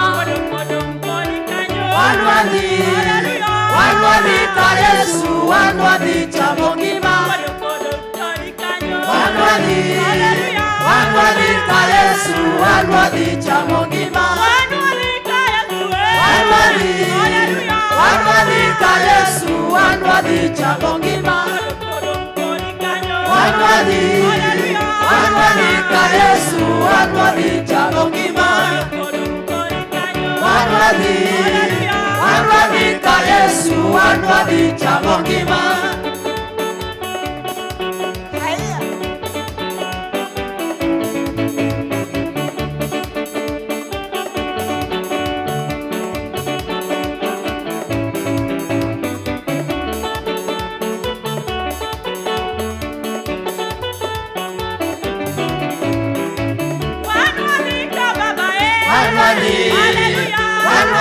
ka Yesu wanwathi chagongima wanwathi ka Yesu wanwathi chagongima wanwathi ka Yesu wanwathi chagongima wanwathi ka Yesu wanwathi chagongima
Ngai wakwa we wamagegania.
Shafanya vigelegele kwake Bwana Yesu.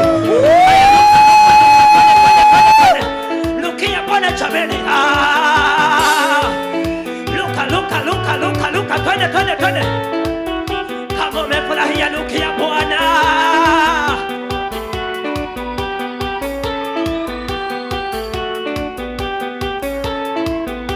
Haya, twende namna hii sasa. Haya.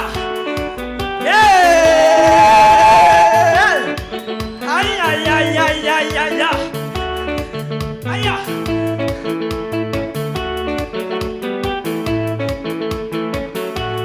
Haya, simama sasa. Nataka ushike gitaa sasa. Ninakupatia Ngai wako, ninakupatia tata. Nakupatia Ngai wako, ninakupatia tata. Ninakupatia Ngai wako, ninakupatia tata. Nakupatia Ngai wako, ninakupatia tata. Nakupatia Ngai wako, ninakupatia tata.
In the name of our Lord Jesus, Sarande Bazakatola Bahandai, Lazuka Pakazo Shakatalada. Lift up your hands in the name of Jesus, magnify the name of our Lord. Lazekata Kapalade, Shalina Manda Kospalakate, Elko Plekete Kanai, Valus Kapala. Jesus, you are worthy. No one is like you, Lord, no one is like you, Father. Itaramakata zulabakatarabo shakatakai remete kopakatalada shanami makatoli Oh Jesus, we worship you. We worship you, Lord. We worship you, Lord. In the name of Jesus. Ni wewe wa kuabudiwa, ni wewe.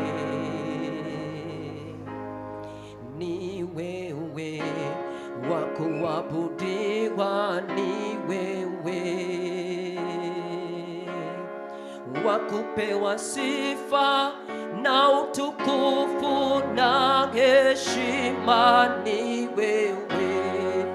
Mwenye nguvu na uweza, ni wewe. Ni wewe wa kuabudiwa, ni wewe.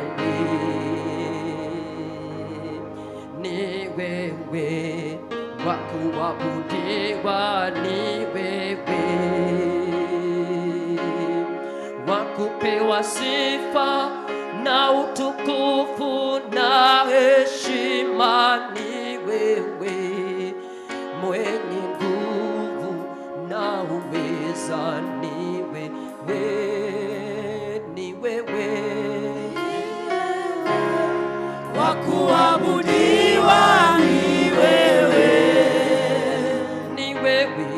Ni wewe wa kuabudiwa, ni wewe. Wa kupewa sifa na utukufu na heshima, ni wewe. Mwenye nguvu na uweza, ni wewe. Ni wewe.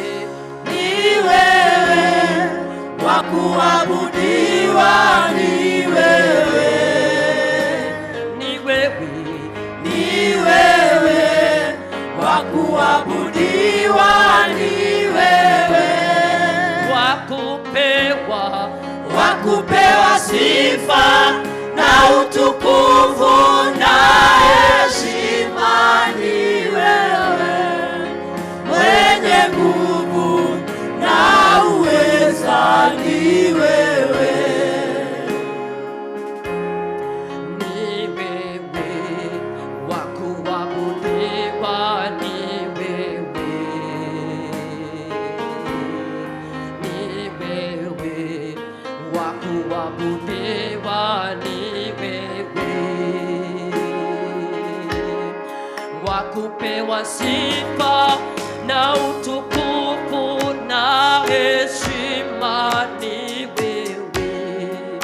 Mwenye nguvu na uweza, ni wewe. Ni wewe. Ni wewe wa kuabudiwa, ni wewe. Ni wewe. Ni wewe wa kuabudiwa, ni wewe. Wa kupewa sifa na utukufu na heshima, ni wewe. Mwenye nguvu na uweza, ni wewe. Nangojea malangoni pako,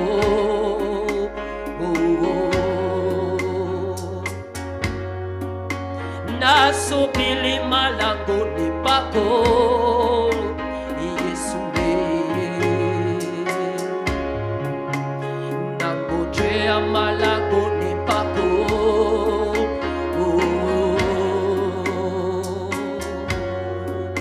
nasubiri malangoni pako, Yesu. Niende wapi nikwache wewe, Yesu? Unayejua nitokako na niendapo. Niende wapi nikwache wewe, Yesu? Unayejua nitokako na niendapo.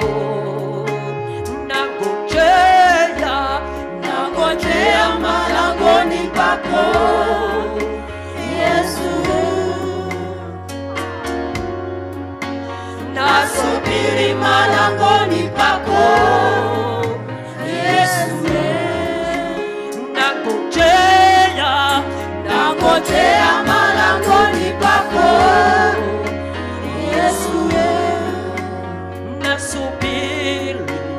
nasubiri malangoni pako Yesu,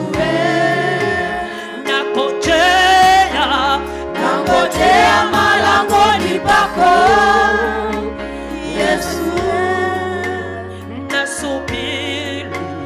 nasubiri malangoni pako Yesu,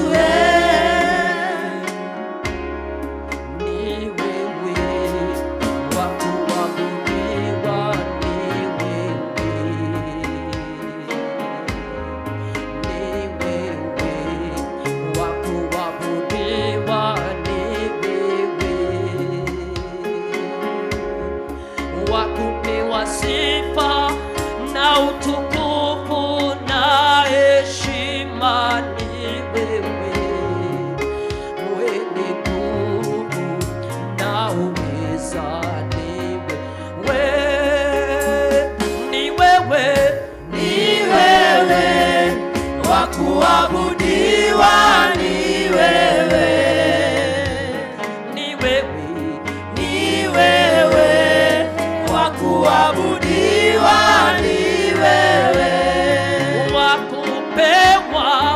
wa kupewa sifa na utukufu na heshima, ni wewe mwenye nguvu na uweza, ni wewe, ni wewe, ni wewe wa kuabudiwa, ni wewe, ni wewe wa kuabudiwa, ni wewe wa kupewa sifa na utukufu na heshima, ni wewe mwenye nguvu na uweza, ni wewe, ni wewe, wa kuabudiwa, ni wewe, ni wewe wa kuabudiwa, ni wewe wa kupewa sifa na utukufu na heshima, ni wewe mwenye nguvu na uweza, ni wewe. Father, we declare that we love you. Hakuna mwingine wa kupewa sifa ila tu wewe Bwana. Wewe ndio umetulinda, wewe ndio umekuwa pamoja nasi Bwana. Bwana, umetupa mwaka mwingine wa 2026. Baba, tunasema ni wewe. Hapana mwingine tena ila tu wewe Bwana mfalme. Uinuliwe na upewe sifa mfalme wa falme. Tunakupenda, tunakutukuza mfalme wetu. Hakuna wa kulinganishwa na wewe Baba. In the name of Jesus, we worship you, Lord. We praise you, O God. We give thanks unto you, O Father. In the name of Jesus, we give thanks. Amen, amen. Tumpigie Bwana makofi, shangwe na vigelegele kwake Bwana. Tunaweza fanya zaidi ya hivyo, tumshangilia Bwana. In the name of Jesus. Amen, amen. Tunaweza keti. Tuwapigie wana praise and worship makofi. In the name of Jesus.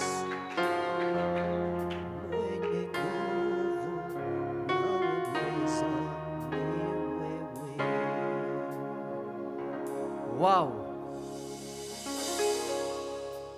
Haleluya. Tumebarikiwa.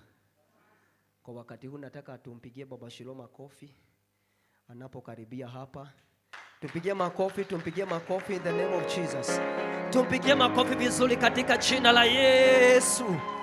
Amen, amen, amen. Amen. Baba Shiro. Sasa nataka kabla hujafanya lingine, umkaribishe Karuga, tena utukaribishe hapa na tukaribishe kwa makao mpya. Hapana, si praise and worship. Sasa watu wote.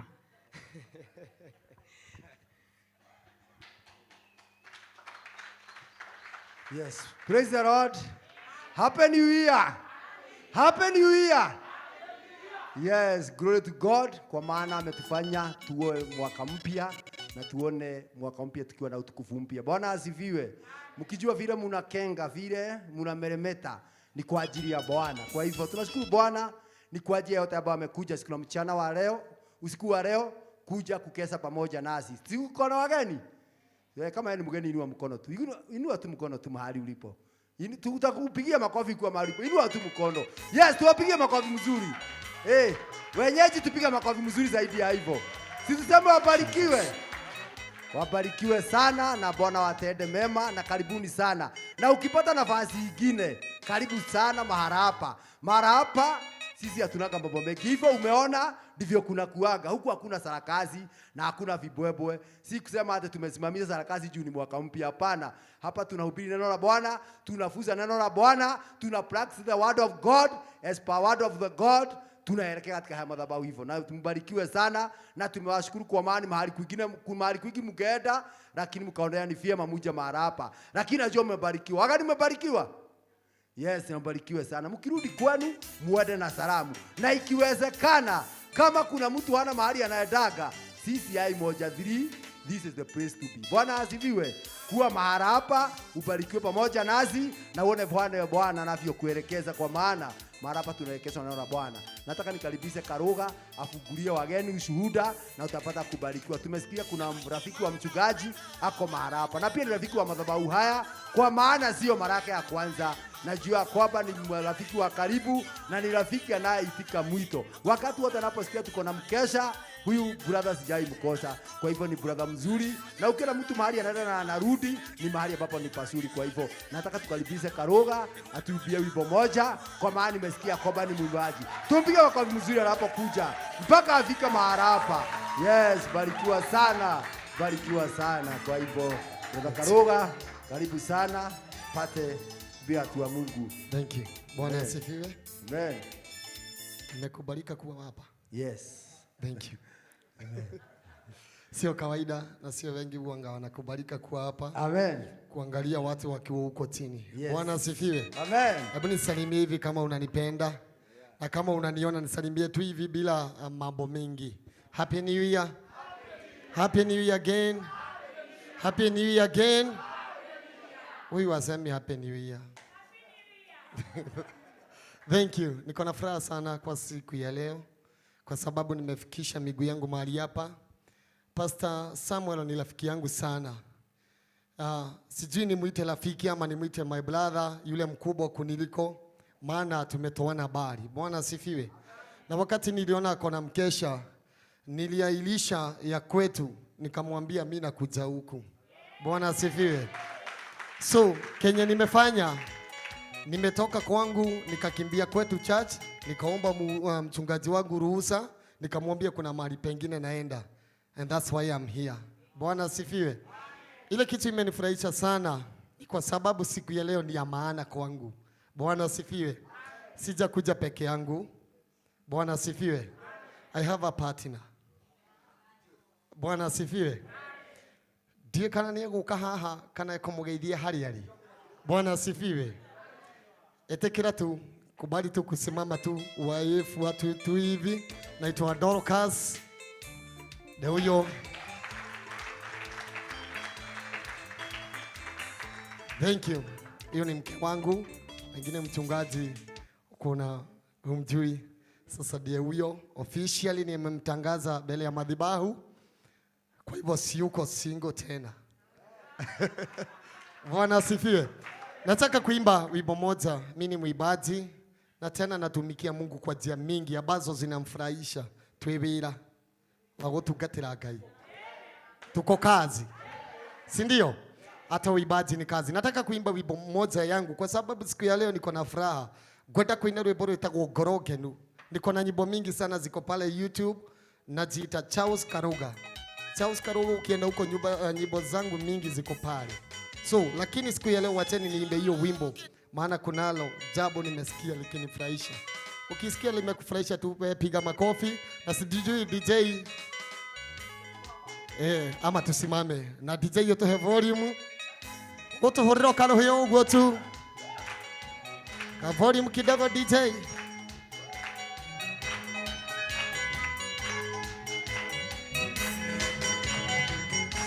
Diorolo que te denayo de Kisaria.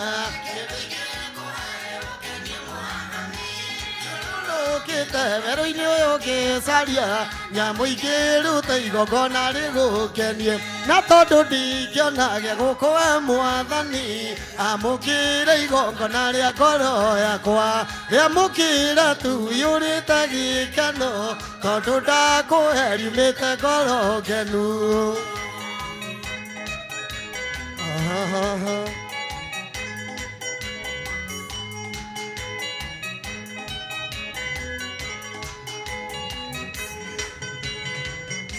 Kodudure tiene guaco meñe venga no cacola muadani no dudura gio que era tia guarda no cacola no dudutagam na tonto di gio na gego ko muadani amukine go con área coro ya qua amukira tu yori tagi cano todo da ko heri meta coro gelu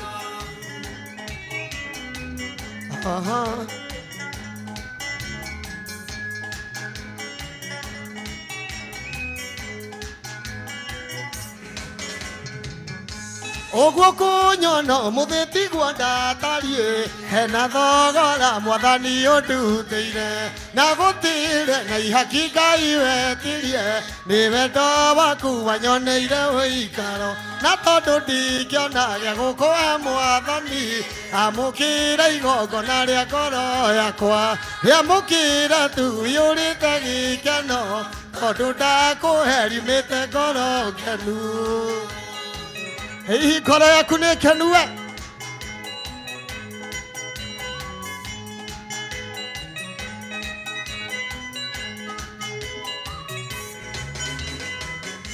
Wĩma kwĩhokwo gwĩgũkĩa kwa rũcinĩ wĩkaga maũndũ maremete andũ othe ũndũ impossible harĩ we nĩ possible ũtũkenagia Ngai ona tũkwĩhĩtie na tondũ ndingĩona gĩa gũkũhe mwathani amũkĩra igongona rĩa ngoro yakwa rĩamũkĩra tu yũrĩte gĩkeno tondũ ndakũhe riumĩte ngoro ngenu.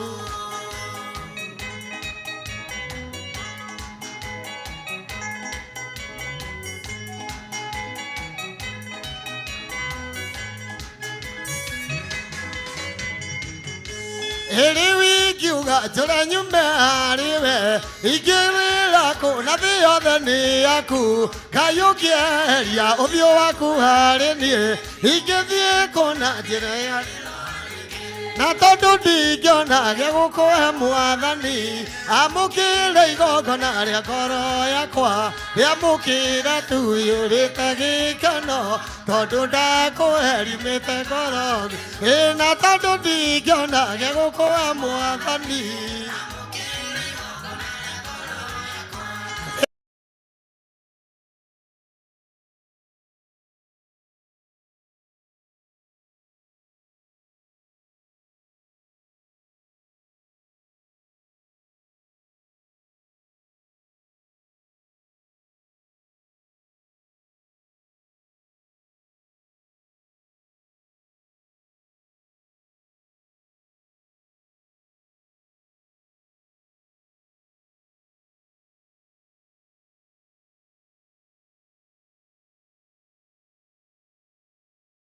wega. Oh DJ alikuwa anasema uipe pili. Alikuwa anasema uipe pili. Tena igiri. Gekere hida na ikinyu. Yes. DJ ni rafiki yangu sana, anaitwa Mwangi. Mwangi ni rafiki yangu sana. Na DJ ndiye alifanya tujuane na mchungaji. Kwa hivyo bado ni mtu wa maana. Situmpigie makofi mazuri. Yeah. Nobererie. Aha.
YouTube.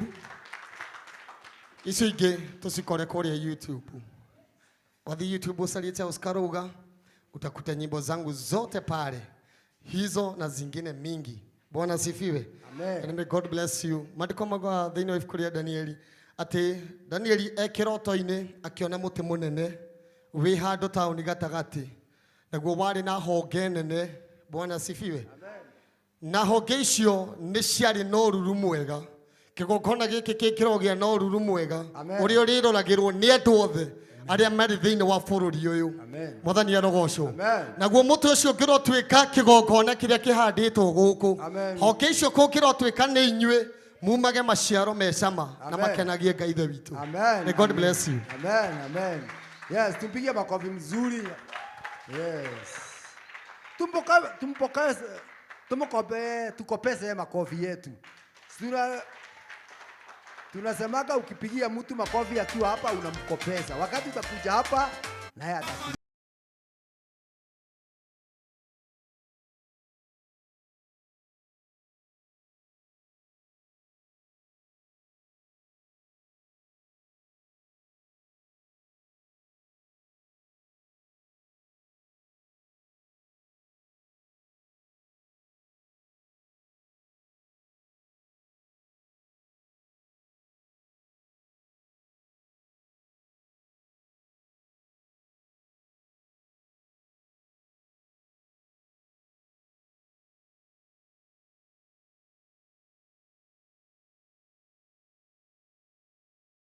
Nikija hapa kwanza ananienda alafu nakuja hapa.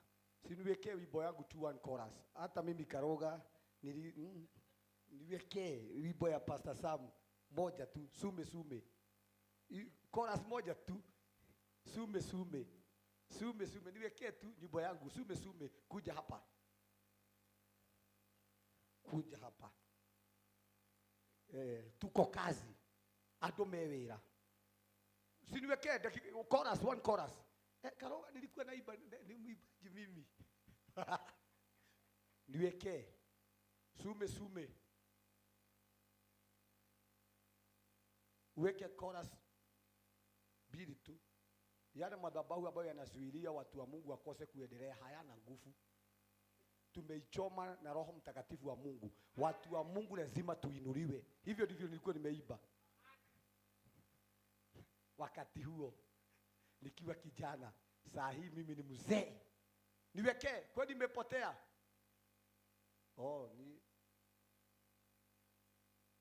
Nimekaa hata ni kama YouTube imesahau. Imekawia. Ni mimi nasikiaga peke yangu na watoto wangu, lakini tunaisikiza yote. Weka. Gai, kwani nimepotea? Basi salimia watu kabla wimbo ikuje. Praise God, church. Hallelujah. Happy New Year, church. Happy New Year. Kwani hamna furaha?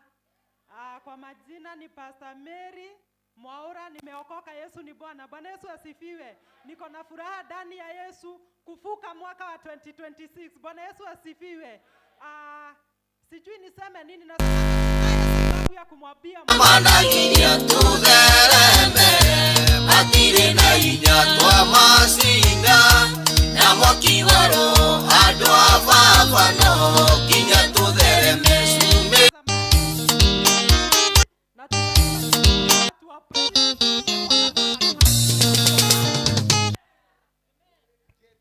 ni ya Kimasai.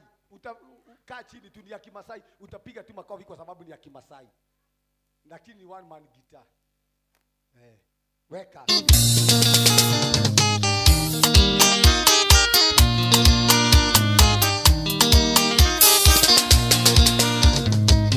Magogona maria managiria tuthereme matire na inya twa masinga na mokiwaro andu a baba no kinya tuthereme sume sume we Saitani sume sume sume ndio sumekera sume sume we Saitani sume sume sume ndio sona nini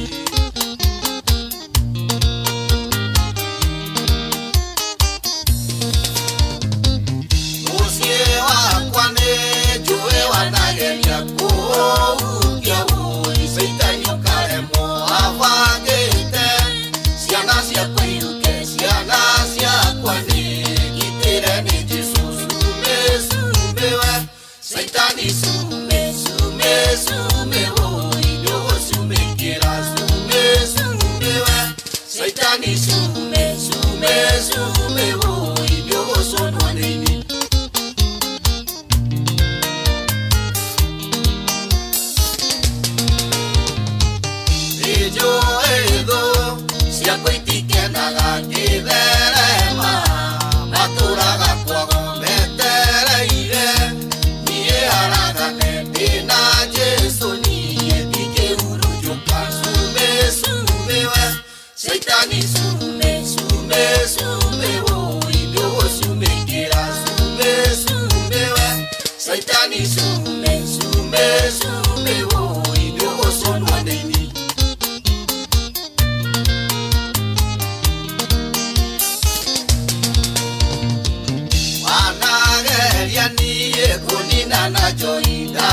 nĩnjũĩ atĩ ũndũire ũkeragia ndũngĩnyona Saitani ũkuma ngũcume cume we Saitani cume cume cume woi ndũgũcumĩkĩra cume cume we Saitani cume cume cume woi ndũgũconwo nĩ ini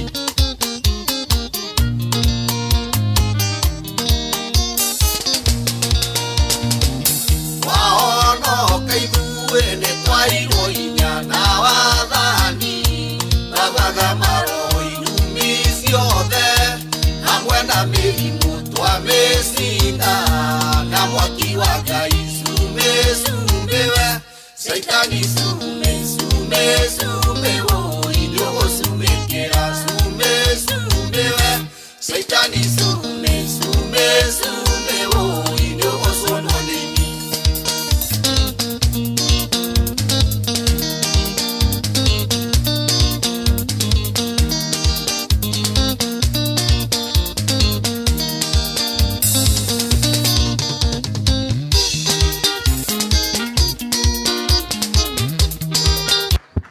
Barikiweni sana. Hiyo wimbo iko pale YouTube. Nilikuwa naimba nikiwa kijana, saa hii mimi ni mzee. Ni vile nimeona Karoga ameiba. Hata mimi sitabaki na henwa. Amen. Na siibaki na sisi nimekaa miaka mingapi. Bwana tukuzwe. Amen. Barikiweni sana na wapenda. Kuna mtu angetaka kuokoka. Uko hapo tu. Na ungetaka tu kuokoka. Mimi nilikuwa mdukia. Hakuna mambo yenye inafanywa hapa duniani yenye sijafanya. Na Mungu alinikomboa kwa hayo yote. Mimi ni mabaki ya kusema ya kwamba Mungu anaweza. Kuna wakati nilikuwa nimefika mwisho na nunua firudan nijue. Kwa sababu nilikuwa nimeteseka, nilikuwa nimefika mwisho. Lakini Mungu alikuwa na mpango mwema juu ya maisha yangu. Na hapo hapo unateseka, wokovu upo. Ungemkubali tu Yesu na mwaka mpya. Kuna mtu kama huyo tu, unasema ya kwamba mimi sitatoka hapa kama sijaokoka. Kuja tu hapa. Mimi nilipata amani wakati niliokoka. Kuna mtu kama huyo? Kama hakuna, Baba Shiro. Yes. Tuendelee. Amen. Tupigie, Amwezi nipigie makofi. tupigie mchungaji. Yes, tumpigie makofi. Na Mungu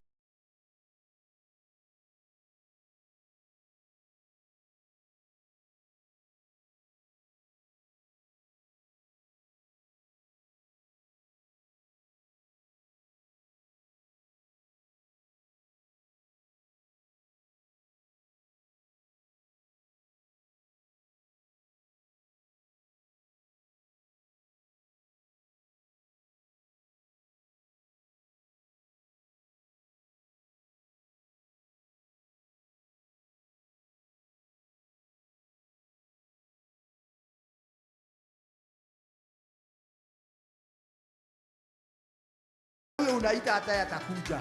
Mtagulia. Tupige makofi ndiposa hata mwenye anaitwa kuwe na ujasiri. Karibu sana mama yetu, tunapenda wageni na karibu sana mahali hapa. Tubarikiwe pamoja. Happy New Year, friends. Happy New Year to you. I'm happy today, so happy. In Jesus' name, I'm happy because He has taken away my sins away. I'm happy, so happy today. Bwana Yesu asifiwe. Amen. Kwa majina naitwa Grace Akinyi. Mimi ni mkaji wa hapa, naiba hapa tu karibu na hii church. Lakini sijaingia hii church. Mimi ni mwana Adventista, but nashukuru Mungu leo Mungu amenikaribisha huku. Mimi hutamani kuingia. Pastor Mary namjua pamoja na Pastor Sam. Hatujaipatana tukiongea but nawajua physically. Sasa leo nimetembea na watoto wangu pamoja na Pastor to be. Amen. Yes, amwesherekea mkisikia ufalme utavuna tena. Yes, Pastor to be akuje. Pastor to be akuje. Pastor to tupigie Pastor to be makofi. Yes, karibu sana. Wow. Barikiwa sana. Ni mwaka wa mavuno. Kwa plot tunaishi Wewe na yeye, umefunwa. jirani yangu. But tulikame up na idea tukiongea mambo ya Mungu, tukakuwa na devotion kwa majirani tu kwa plot peke yetu. Tunakuanga na every Friday tunakuja kwa nyumba yako, kila nyumba tunaombeana. Ni hivyo, na Mungu ametufanyia maajabu kwa hiyo plot. Amen. Hata sasa hivi nimehama, nimesonga mbali kidogo, but still tunakujanga. Amen. Sasa nitakaribisha Mr. Kibe aongee kidogo, alafu introduce wasichana wangu wasalimie. Nimeshukuru. Yes, karibu sana Pastor. Bwana Yesu asifiwe. Amen. Happy New Year. Happy New Year tu. Nisalimieni tu hivi. Yes. Mungu ni mwema wakati wote. Bwana Yesu asifiwe. Amen. Kwa majina naitwa John Karanja. Nimekuwa huku mara mingi. Amen. Mara mingi sana. Amen. Yeah. So nimekuja na my friends. Amen. Na my neighbors. Amen. Na bado nimeleta my other friends. Nimealika wengi leo. Amen. Na sana. nikawaambia kuna pahali Mungu wako. Akuja tuabudu. Na watubarikiwa pamoja na tuvuke mwaka pamoja. Amen. So I have my sisters hapa. Yes. Niko na brother Tush na Esther, na sister Esther. So wanaweza kuja wasalimie. Yes. Na tutabarikiwa pamoja. Esther, Tush na hiyo mwingine na mtapata kubarikiwa.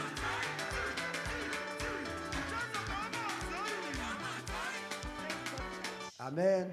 I'm Aluso Lewiski and I'm a lover of Yahweh. So today I'm so blessed and I'm happy to be here. And we are here with courtesy of Pastor Tubi. He's like a brother and a spiritual father, a friend. Be blessed. Amen. Amen. Praise God, church. Amen. Amen. My name is Chantel Gela. I'm in grade 9. I'm so happy to be here.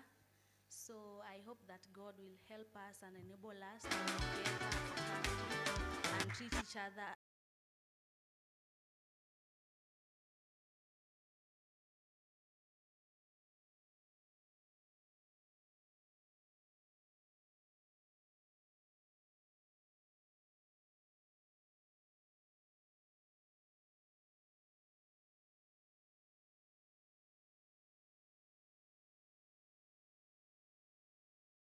Mutuku is my name.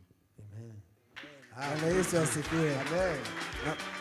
Tunamwitanga Mr. Professor, hananga maneno mingi. Amen. So our sister kuja umalizie. Amen. Yes, yes, sister.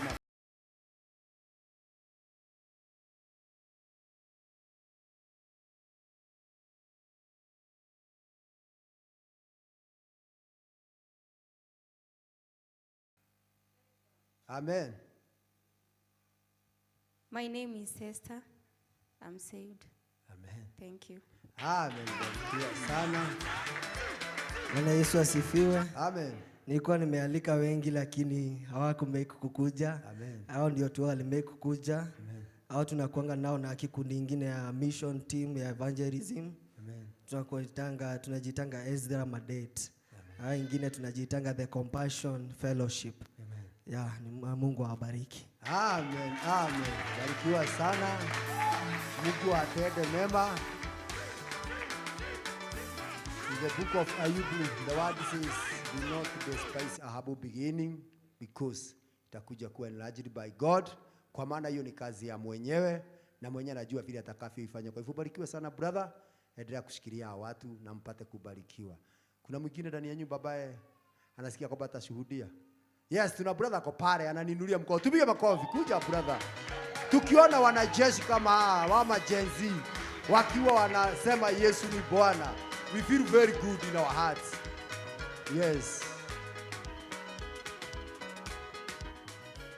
Hey. Happy New Year. Happy New Year too. Kwa majina ni James Ojwang. Amen. Mimi ni jirani hapa, hii tu imeshikana nao. Amen. Hata mimi ni mara yangu ya kwanza kuingia huko. Nasikianga tu mkinipigia kelele Friday tukeshas. Leo nikasema hata mimi nikuje. Amen. Tuvuke pamoja ama ni aje? Yeah. Mimi nashiriki pale Christ Mission Center kule Zambezi. Amen. Na nashukuru kwa kutupea fursa hii ya kujintroduce. Amen. Alikuwa na ule Mwenye anaguza hii unaona kinita hapa tulikuwa tumeongea kidogo. Huyo mguza kinanda tulipatana tu hapa nje nikamuuliza kuna ibada. Amen. Asanteni sana. Amen. Barikiwa sana brother. We love that. Ukiona Gen Z wameokoka tunajua kanisa iko na future. So ubarikiwe sana brother na uendelee kufanya kazi ya Bwana. Najua kwamba God have a purpose kwa yote ambayo amemuita. Na tumeambiwa tuko kazi. Kwa hivyo tufanye kazi ya Mungu pasipo udhaifu. Tufanye kazi ya Mungu tukijua kwamba the reward iko. Kuna kuwa rewarded by God because Mungu wetu ni wa haki. Mungu si kama mwanadamu akisema amesema. Kwa hivyo ubarikiwe sana. Kuna mwingine? Yes, hakuna mwingine? Nataka nikaribishe Waweru asimamie wazee. Kwa hivyo after Waweru Gatogota ujiandae usimamie our chairman. Because our chairman is not together with us. Karibu sana brother Waweru. Bwana asifiwe. Amen.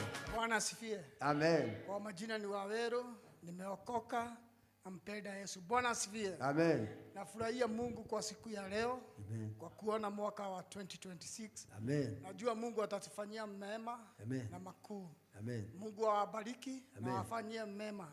Amen. Amen. Nataka tukaribishe brother Gatogota asimamie our chairman because our chairman is not together with us. Ndio kwamba tabarikiwa. Tupige makofi mzuri. Yes. Karibu Praise sana. God. Amen. Asifiwe Bwana. New year 2026. Amen. Nina furaha siku hii ya leo. Amen. Kwa maana sio ati mahospitali zilikuwa zimejaa. Bwana Yesu asifiwe. Amen. Si ati vitanda zilijaa hospitali. Hapana. Ama sio watu pengine ushago walikosa wa kuchimba shimo tuigizwe hapo. Bwana Yesu asifiwe. Amen.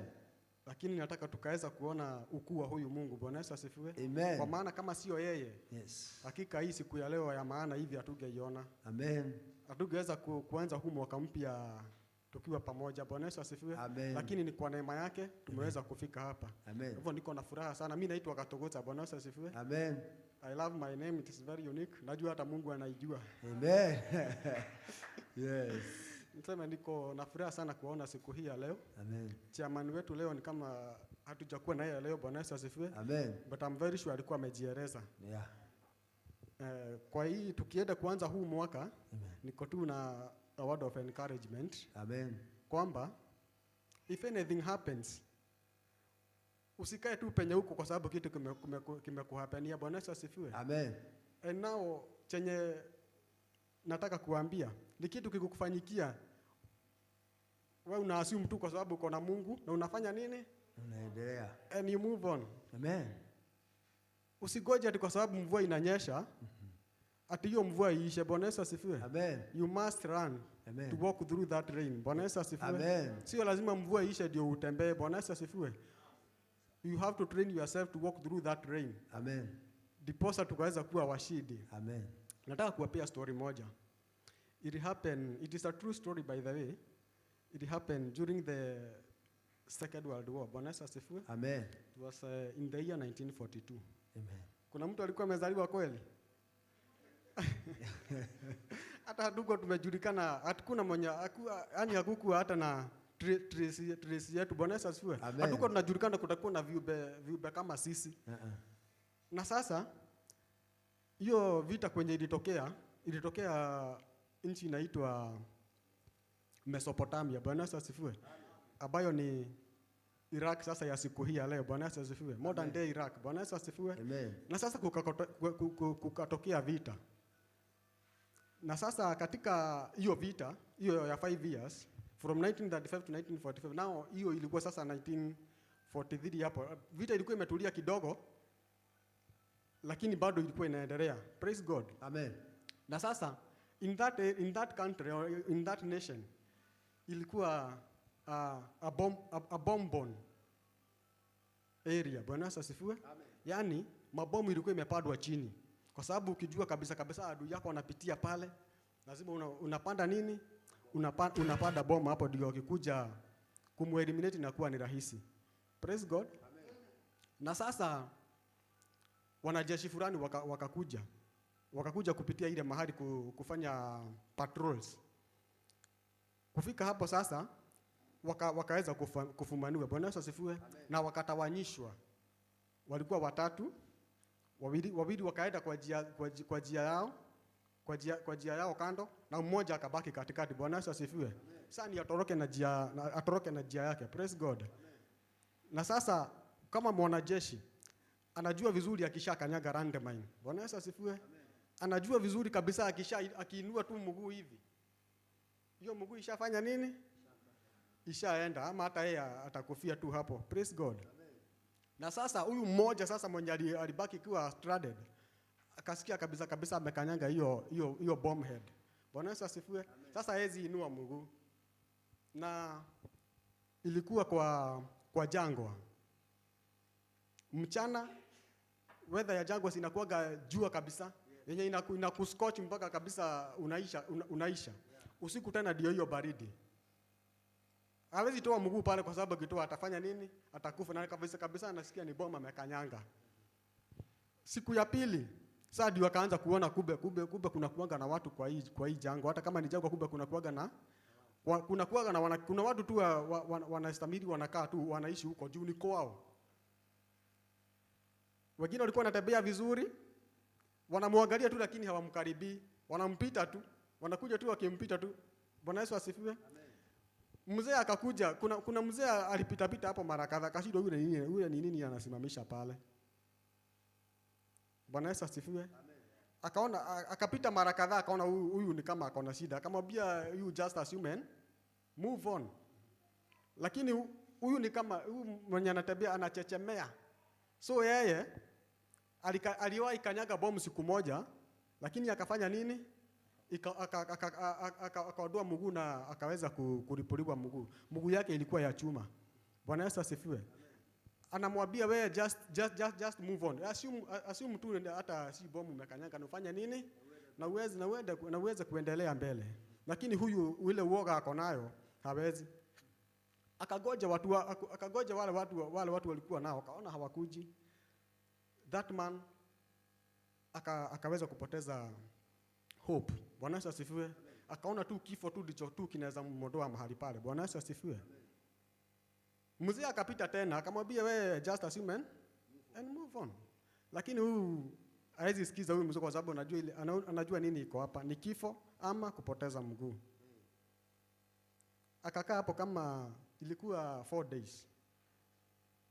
Sasa ndio akaona angalie vizuri nini kama anaweza fanya nini? Anaweza tegua ile kama anaweza kagua vizuri sana, anaweza pengine tegua ile bomu na afanye nini? Aweze kuokoa maisha yake ama mguu yake. Lakini kukagua vizuri hata si bomu alikuwa amekanyanga. Bwana Yesu asifiwe. Amen. Kuna hizi mess tins. Watu wanajeshi wanakulia hizo wakienda pengine kwa vita, unawekewa chakula unakula. Kumbe kuna moja tu watu walikuja tu wanakula, wakakula, ikafanya nini? Ikapiduka hivi. Alafu nao mchanga ukaifunika sasa. Sasa anasikia kabisa amekanyanga nini? Bomu. Kumbe ni hiyo mestin. Kwenda kuangalia sasa ndio akapata kumbe nimeteseka hapa bure hizo siku 4. Kwa hivyo mimi nataka kukuambia siku hii ya leo. Just assume hakuna kitu na ufanya nini na move on. Huu mwaka tusikae mahali moja. Amen. We must walk through this rain. Bwana Yesu asifiwe. Kwa sababu hata kama tunaona kama ni kitu yenye inaweza tuangamiza huko nje, haiwezi katuua. Bwana Yesu asifiwe. Because we have a living God. Amen. Na hatuwezi agamia tukiwa na yeye. So nataka kama kuna kitu yenye inakusumbua unaona kabisa hii itanimaliza, just assume and move on. Na Bwana awabariki. Amen, amen. Yes, barikiwa sana brother. It's a good encouragement. Ni tuendelee. Sio kugojea ati mawimbi ise kwa bahari ama mvua isimame. Tembea juu ya hiyo mawimbi na bila shaka utashinda, kwa maana God is aware. Na najua Mungu hasikuletea ile vita ambayo hauwezi. Kwa hivyo najua kwamba tumebarikiwa, najua kwamba Bwana ametutenda mema. Sasa nataka tufuge ushuhuda kwa kabisa. Kuna mzee pale anazinzia. Nataka ndio aache kuzinzia, naitwa brother Mulisho. Aje kuja Mulisho ndipo sasa waanze kuzinzia. Tupie makofi, aje ashuhudie. Amejaribu mpaka kusimama Yes, we are kabisa mzee wa nguvu. He is our engineer in the house. Yeye ndiye engineer wetu mara hapa katika mjengo wa kila aina. Ukitaka engineer, faithful engineer. Advertisement bila malipo. Karibu sana brother. Praise God. Thank you, my brother. Asante kanisa, pastor. Nashukuru kwa sababu ya hii nafasi ambao nimepokea. Sio, I think it is in the book of Corinthians. Wa Korintho wapangu, kwa sababu sikumkuta ndugu yangu Tito huko. Hivyo niliagana nao na nikaenda Makedonia. Praise God. Praise God. Lakini kwa sababu yako, kwa sababu ya huyo mwingine, kwa sababu ya huyo jirani, hakika umepata nguvu hata ya kuweza kutulia vile umeweza kutulia mpaka wakati wa sasa. Praise God. Kwa hivyo pia na kupokea huu mwaka tukiwa na furaha siku hii ya leo. Haleluya. Tumefika mbambani, nguvu zako ndio tunasema, wewe ni Ebeneza, wewe ni Fanaka. Amen. Barikiwa sana brother. Ni kwa ajili ya ushuhuda na kututia nguvu. Ni vyema kuwa your brother keeper. As Paulo anapo wherever you go, kuwa your brother keeper kwa ajili Bwana ako na mpango mwema na ako na kusudi jema. Bwana asifiwe. Hasa najua sasa nataka nikaribisha mama atuletee chai. Ndiposa tukikunywa chai tadai watu wengine wajua kwamba tutapata kubarikiwa. Kwa hivyo najua kwamba kule kitchen tumeandaliwa chai na tumeandaliwa kakitu, kwa maana si tumekula ya roho, hasa tukula ya mwili, kwa maana najua kwamba kuna wengine walikuja bila kukula kakitu. Kwa hivyo tukaribisha mama yetu atuletee kikombe ya chai na atuambie vile tutaendelea. Tupigie Baba Shiro makofi mazuri, ametuelekeza vizuri na tuseme abarikiwe. Amen. Wageni wetu karibuni sana. Sisi ya Umoja 3 tunawapenda sana sana. Bwana Yesu asifiwe. Tuko na kikombe ya chai. Nataka kupea mama mmoja, dada Nerias, ukuje usalimie watu na uombee chai na utabarikiwa. Karibu sana dada yetu. Tumpigie makofi. Amen, amen, amen. Praise God. Mimi naitwa Nelias Karugo. Si hata jina yangu ni unique kama ya Gatogota ama Wakos. Have you ever heard of that name? Iko hapo Luke chapter 3 hapo hivyo. Baba yangu anaitwa hivyo. And I love it because it is unique. Praise be to God. Na kwa hayo yote, I am happy today because I'm saved. Kwa sababu kuokoka, it has taken grace of God. There was a time I was sharing with one of person hapa about how God anafanya mambo yake saa zile anakuokoa. At that time unataka ukue na intimacy with God. Yani usikizane na Mungu, mpendane, mkue tu mko ni wewe na Mungu. You miss that time because the time you get saved, unapata vile ulikuwa unaambiwa si hivyo vile umepata. But by the grace of God, unapata kumbe. When you believe that Jesus is in you and Jesus lives in you, you have no time to fear anything, anyone or anybody, but what you have to do is to believe that you have gotten saved, Christ Jesus is in you, and once unajua shetani na uongo zake zote, ati zile zote anasema ni uongo, at that time unasimama. And today I've known that Christ, I've known that he lives in me, he has saved me, I love him, I love serving him. And this 2026, how I am desiring to serve him more. Because the time Pastor alikuwa naongea about divine harvest, akasema watu tuwe wera, because adome wera, ena aonanie de wera.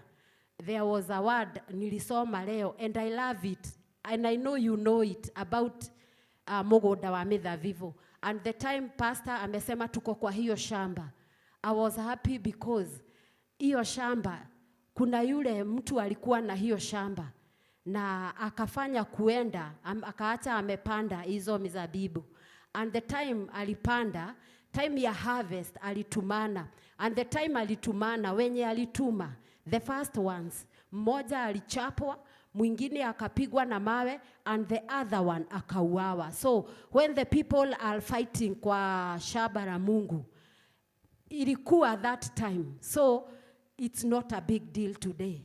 It's only that you believe in Christ, that ni yeye ni shamba yake ametumana, na hata the second team yenye alituma wakauawa, and the third time wakasema what if I send my son?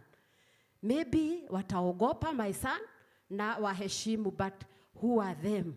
They are those wenye wanasema watu wako kazi, sijui what kind of kazi, because even them wako kazi, and because we are kwa hiyo shamba la Mungu. There was a time tulikuwa tunaongea na Morisho about how God can use you.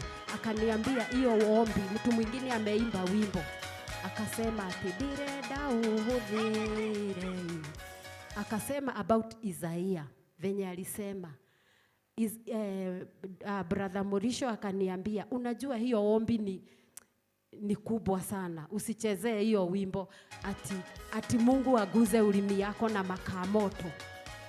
Na mimi I am desiring that if God can use me, serve him this 2026, because if I serve him, ni serve according to his own purpose, according to his own will, vile nitalipwa.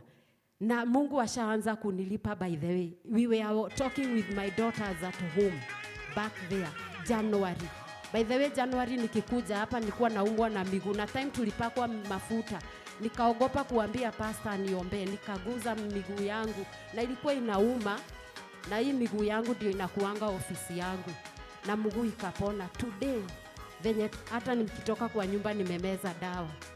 Vile nimefika hapa nilikuwa nagongwa na kichwa ile yenye hata sijui, mpaka nilikuwa naambia hapa Jidra, mimi naumwa na kichwa, najaribu tu najikaza, ninaambia Mungu instant healing, I come instant healing, I come, and I'm like oh, but the time pasi ameingia kwa warfare, hata sikujua imedisappear aje, because I was telling God what if nikae chini na mimi nimekuja hapa kuimba, nitaenda kukaa aje, na nataka kukuimbia nikiumwa na hiyo kichwa ndio unipone, because ndio nipone uniponye. So serving God pays. I would like to serve God more. Naomba tu grace yake inibebe. So nimeitwa hapa nisalimie watu. Muko salama? Muko salama kabisa? Tuko na kikombe ya chai. Kama vile nimesema, naitwa Mama Sylvia ama Mama Juliet ama shosho ya Dylan. And with that, I love getting old because I know old is gold. Praise be to God. And I love Jesus as my personal savior. Wacheni tuombe, tushukuru sababu ya kikombe ya chai. Lord, we worship you. We honor you for the cup of tea. Thank you for granting us a cup of tea and a piece of bread. We don't take it for granted. We worship your name. As we take it, let it help our bodies. And for those who don't have, Lord, may you provide for them because you're Jehovah Jireh. We worship your name and we take it as we appreciate. In Jesus' name we pray. Amen. Karibuni chai.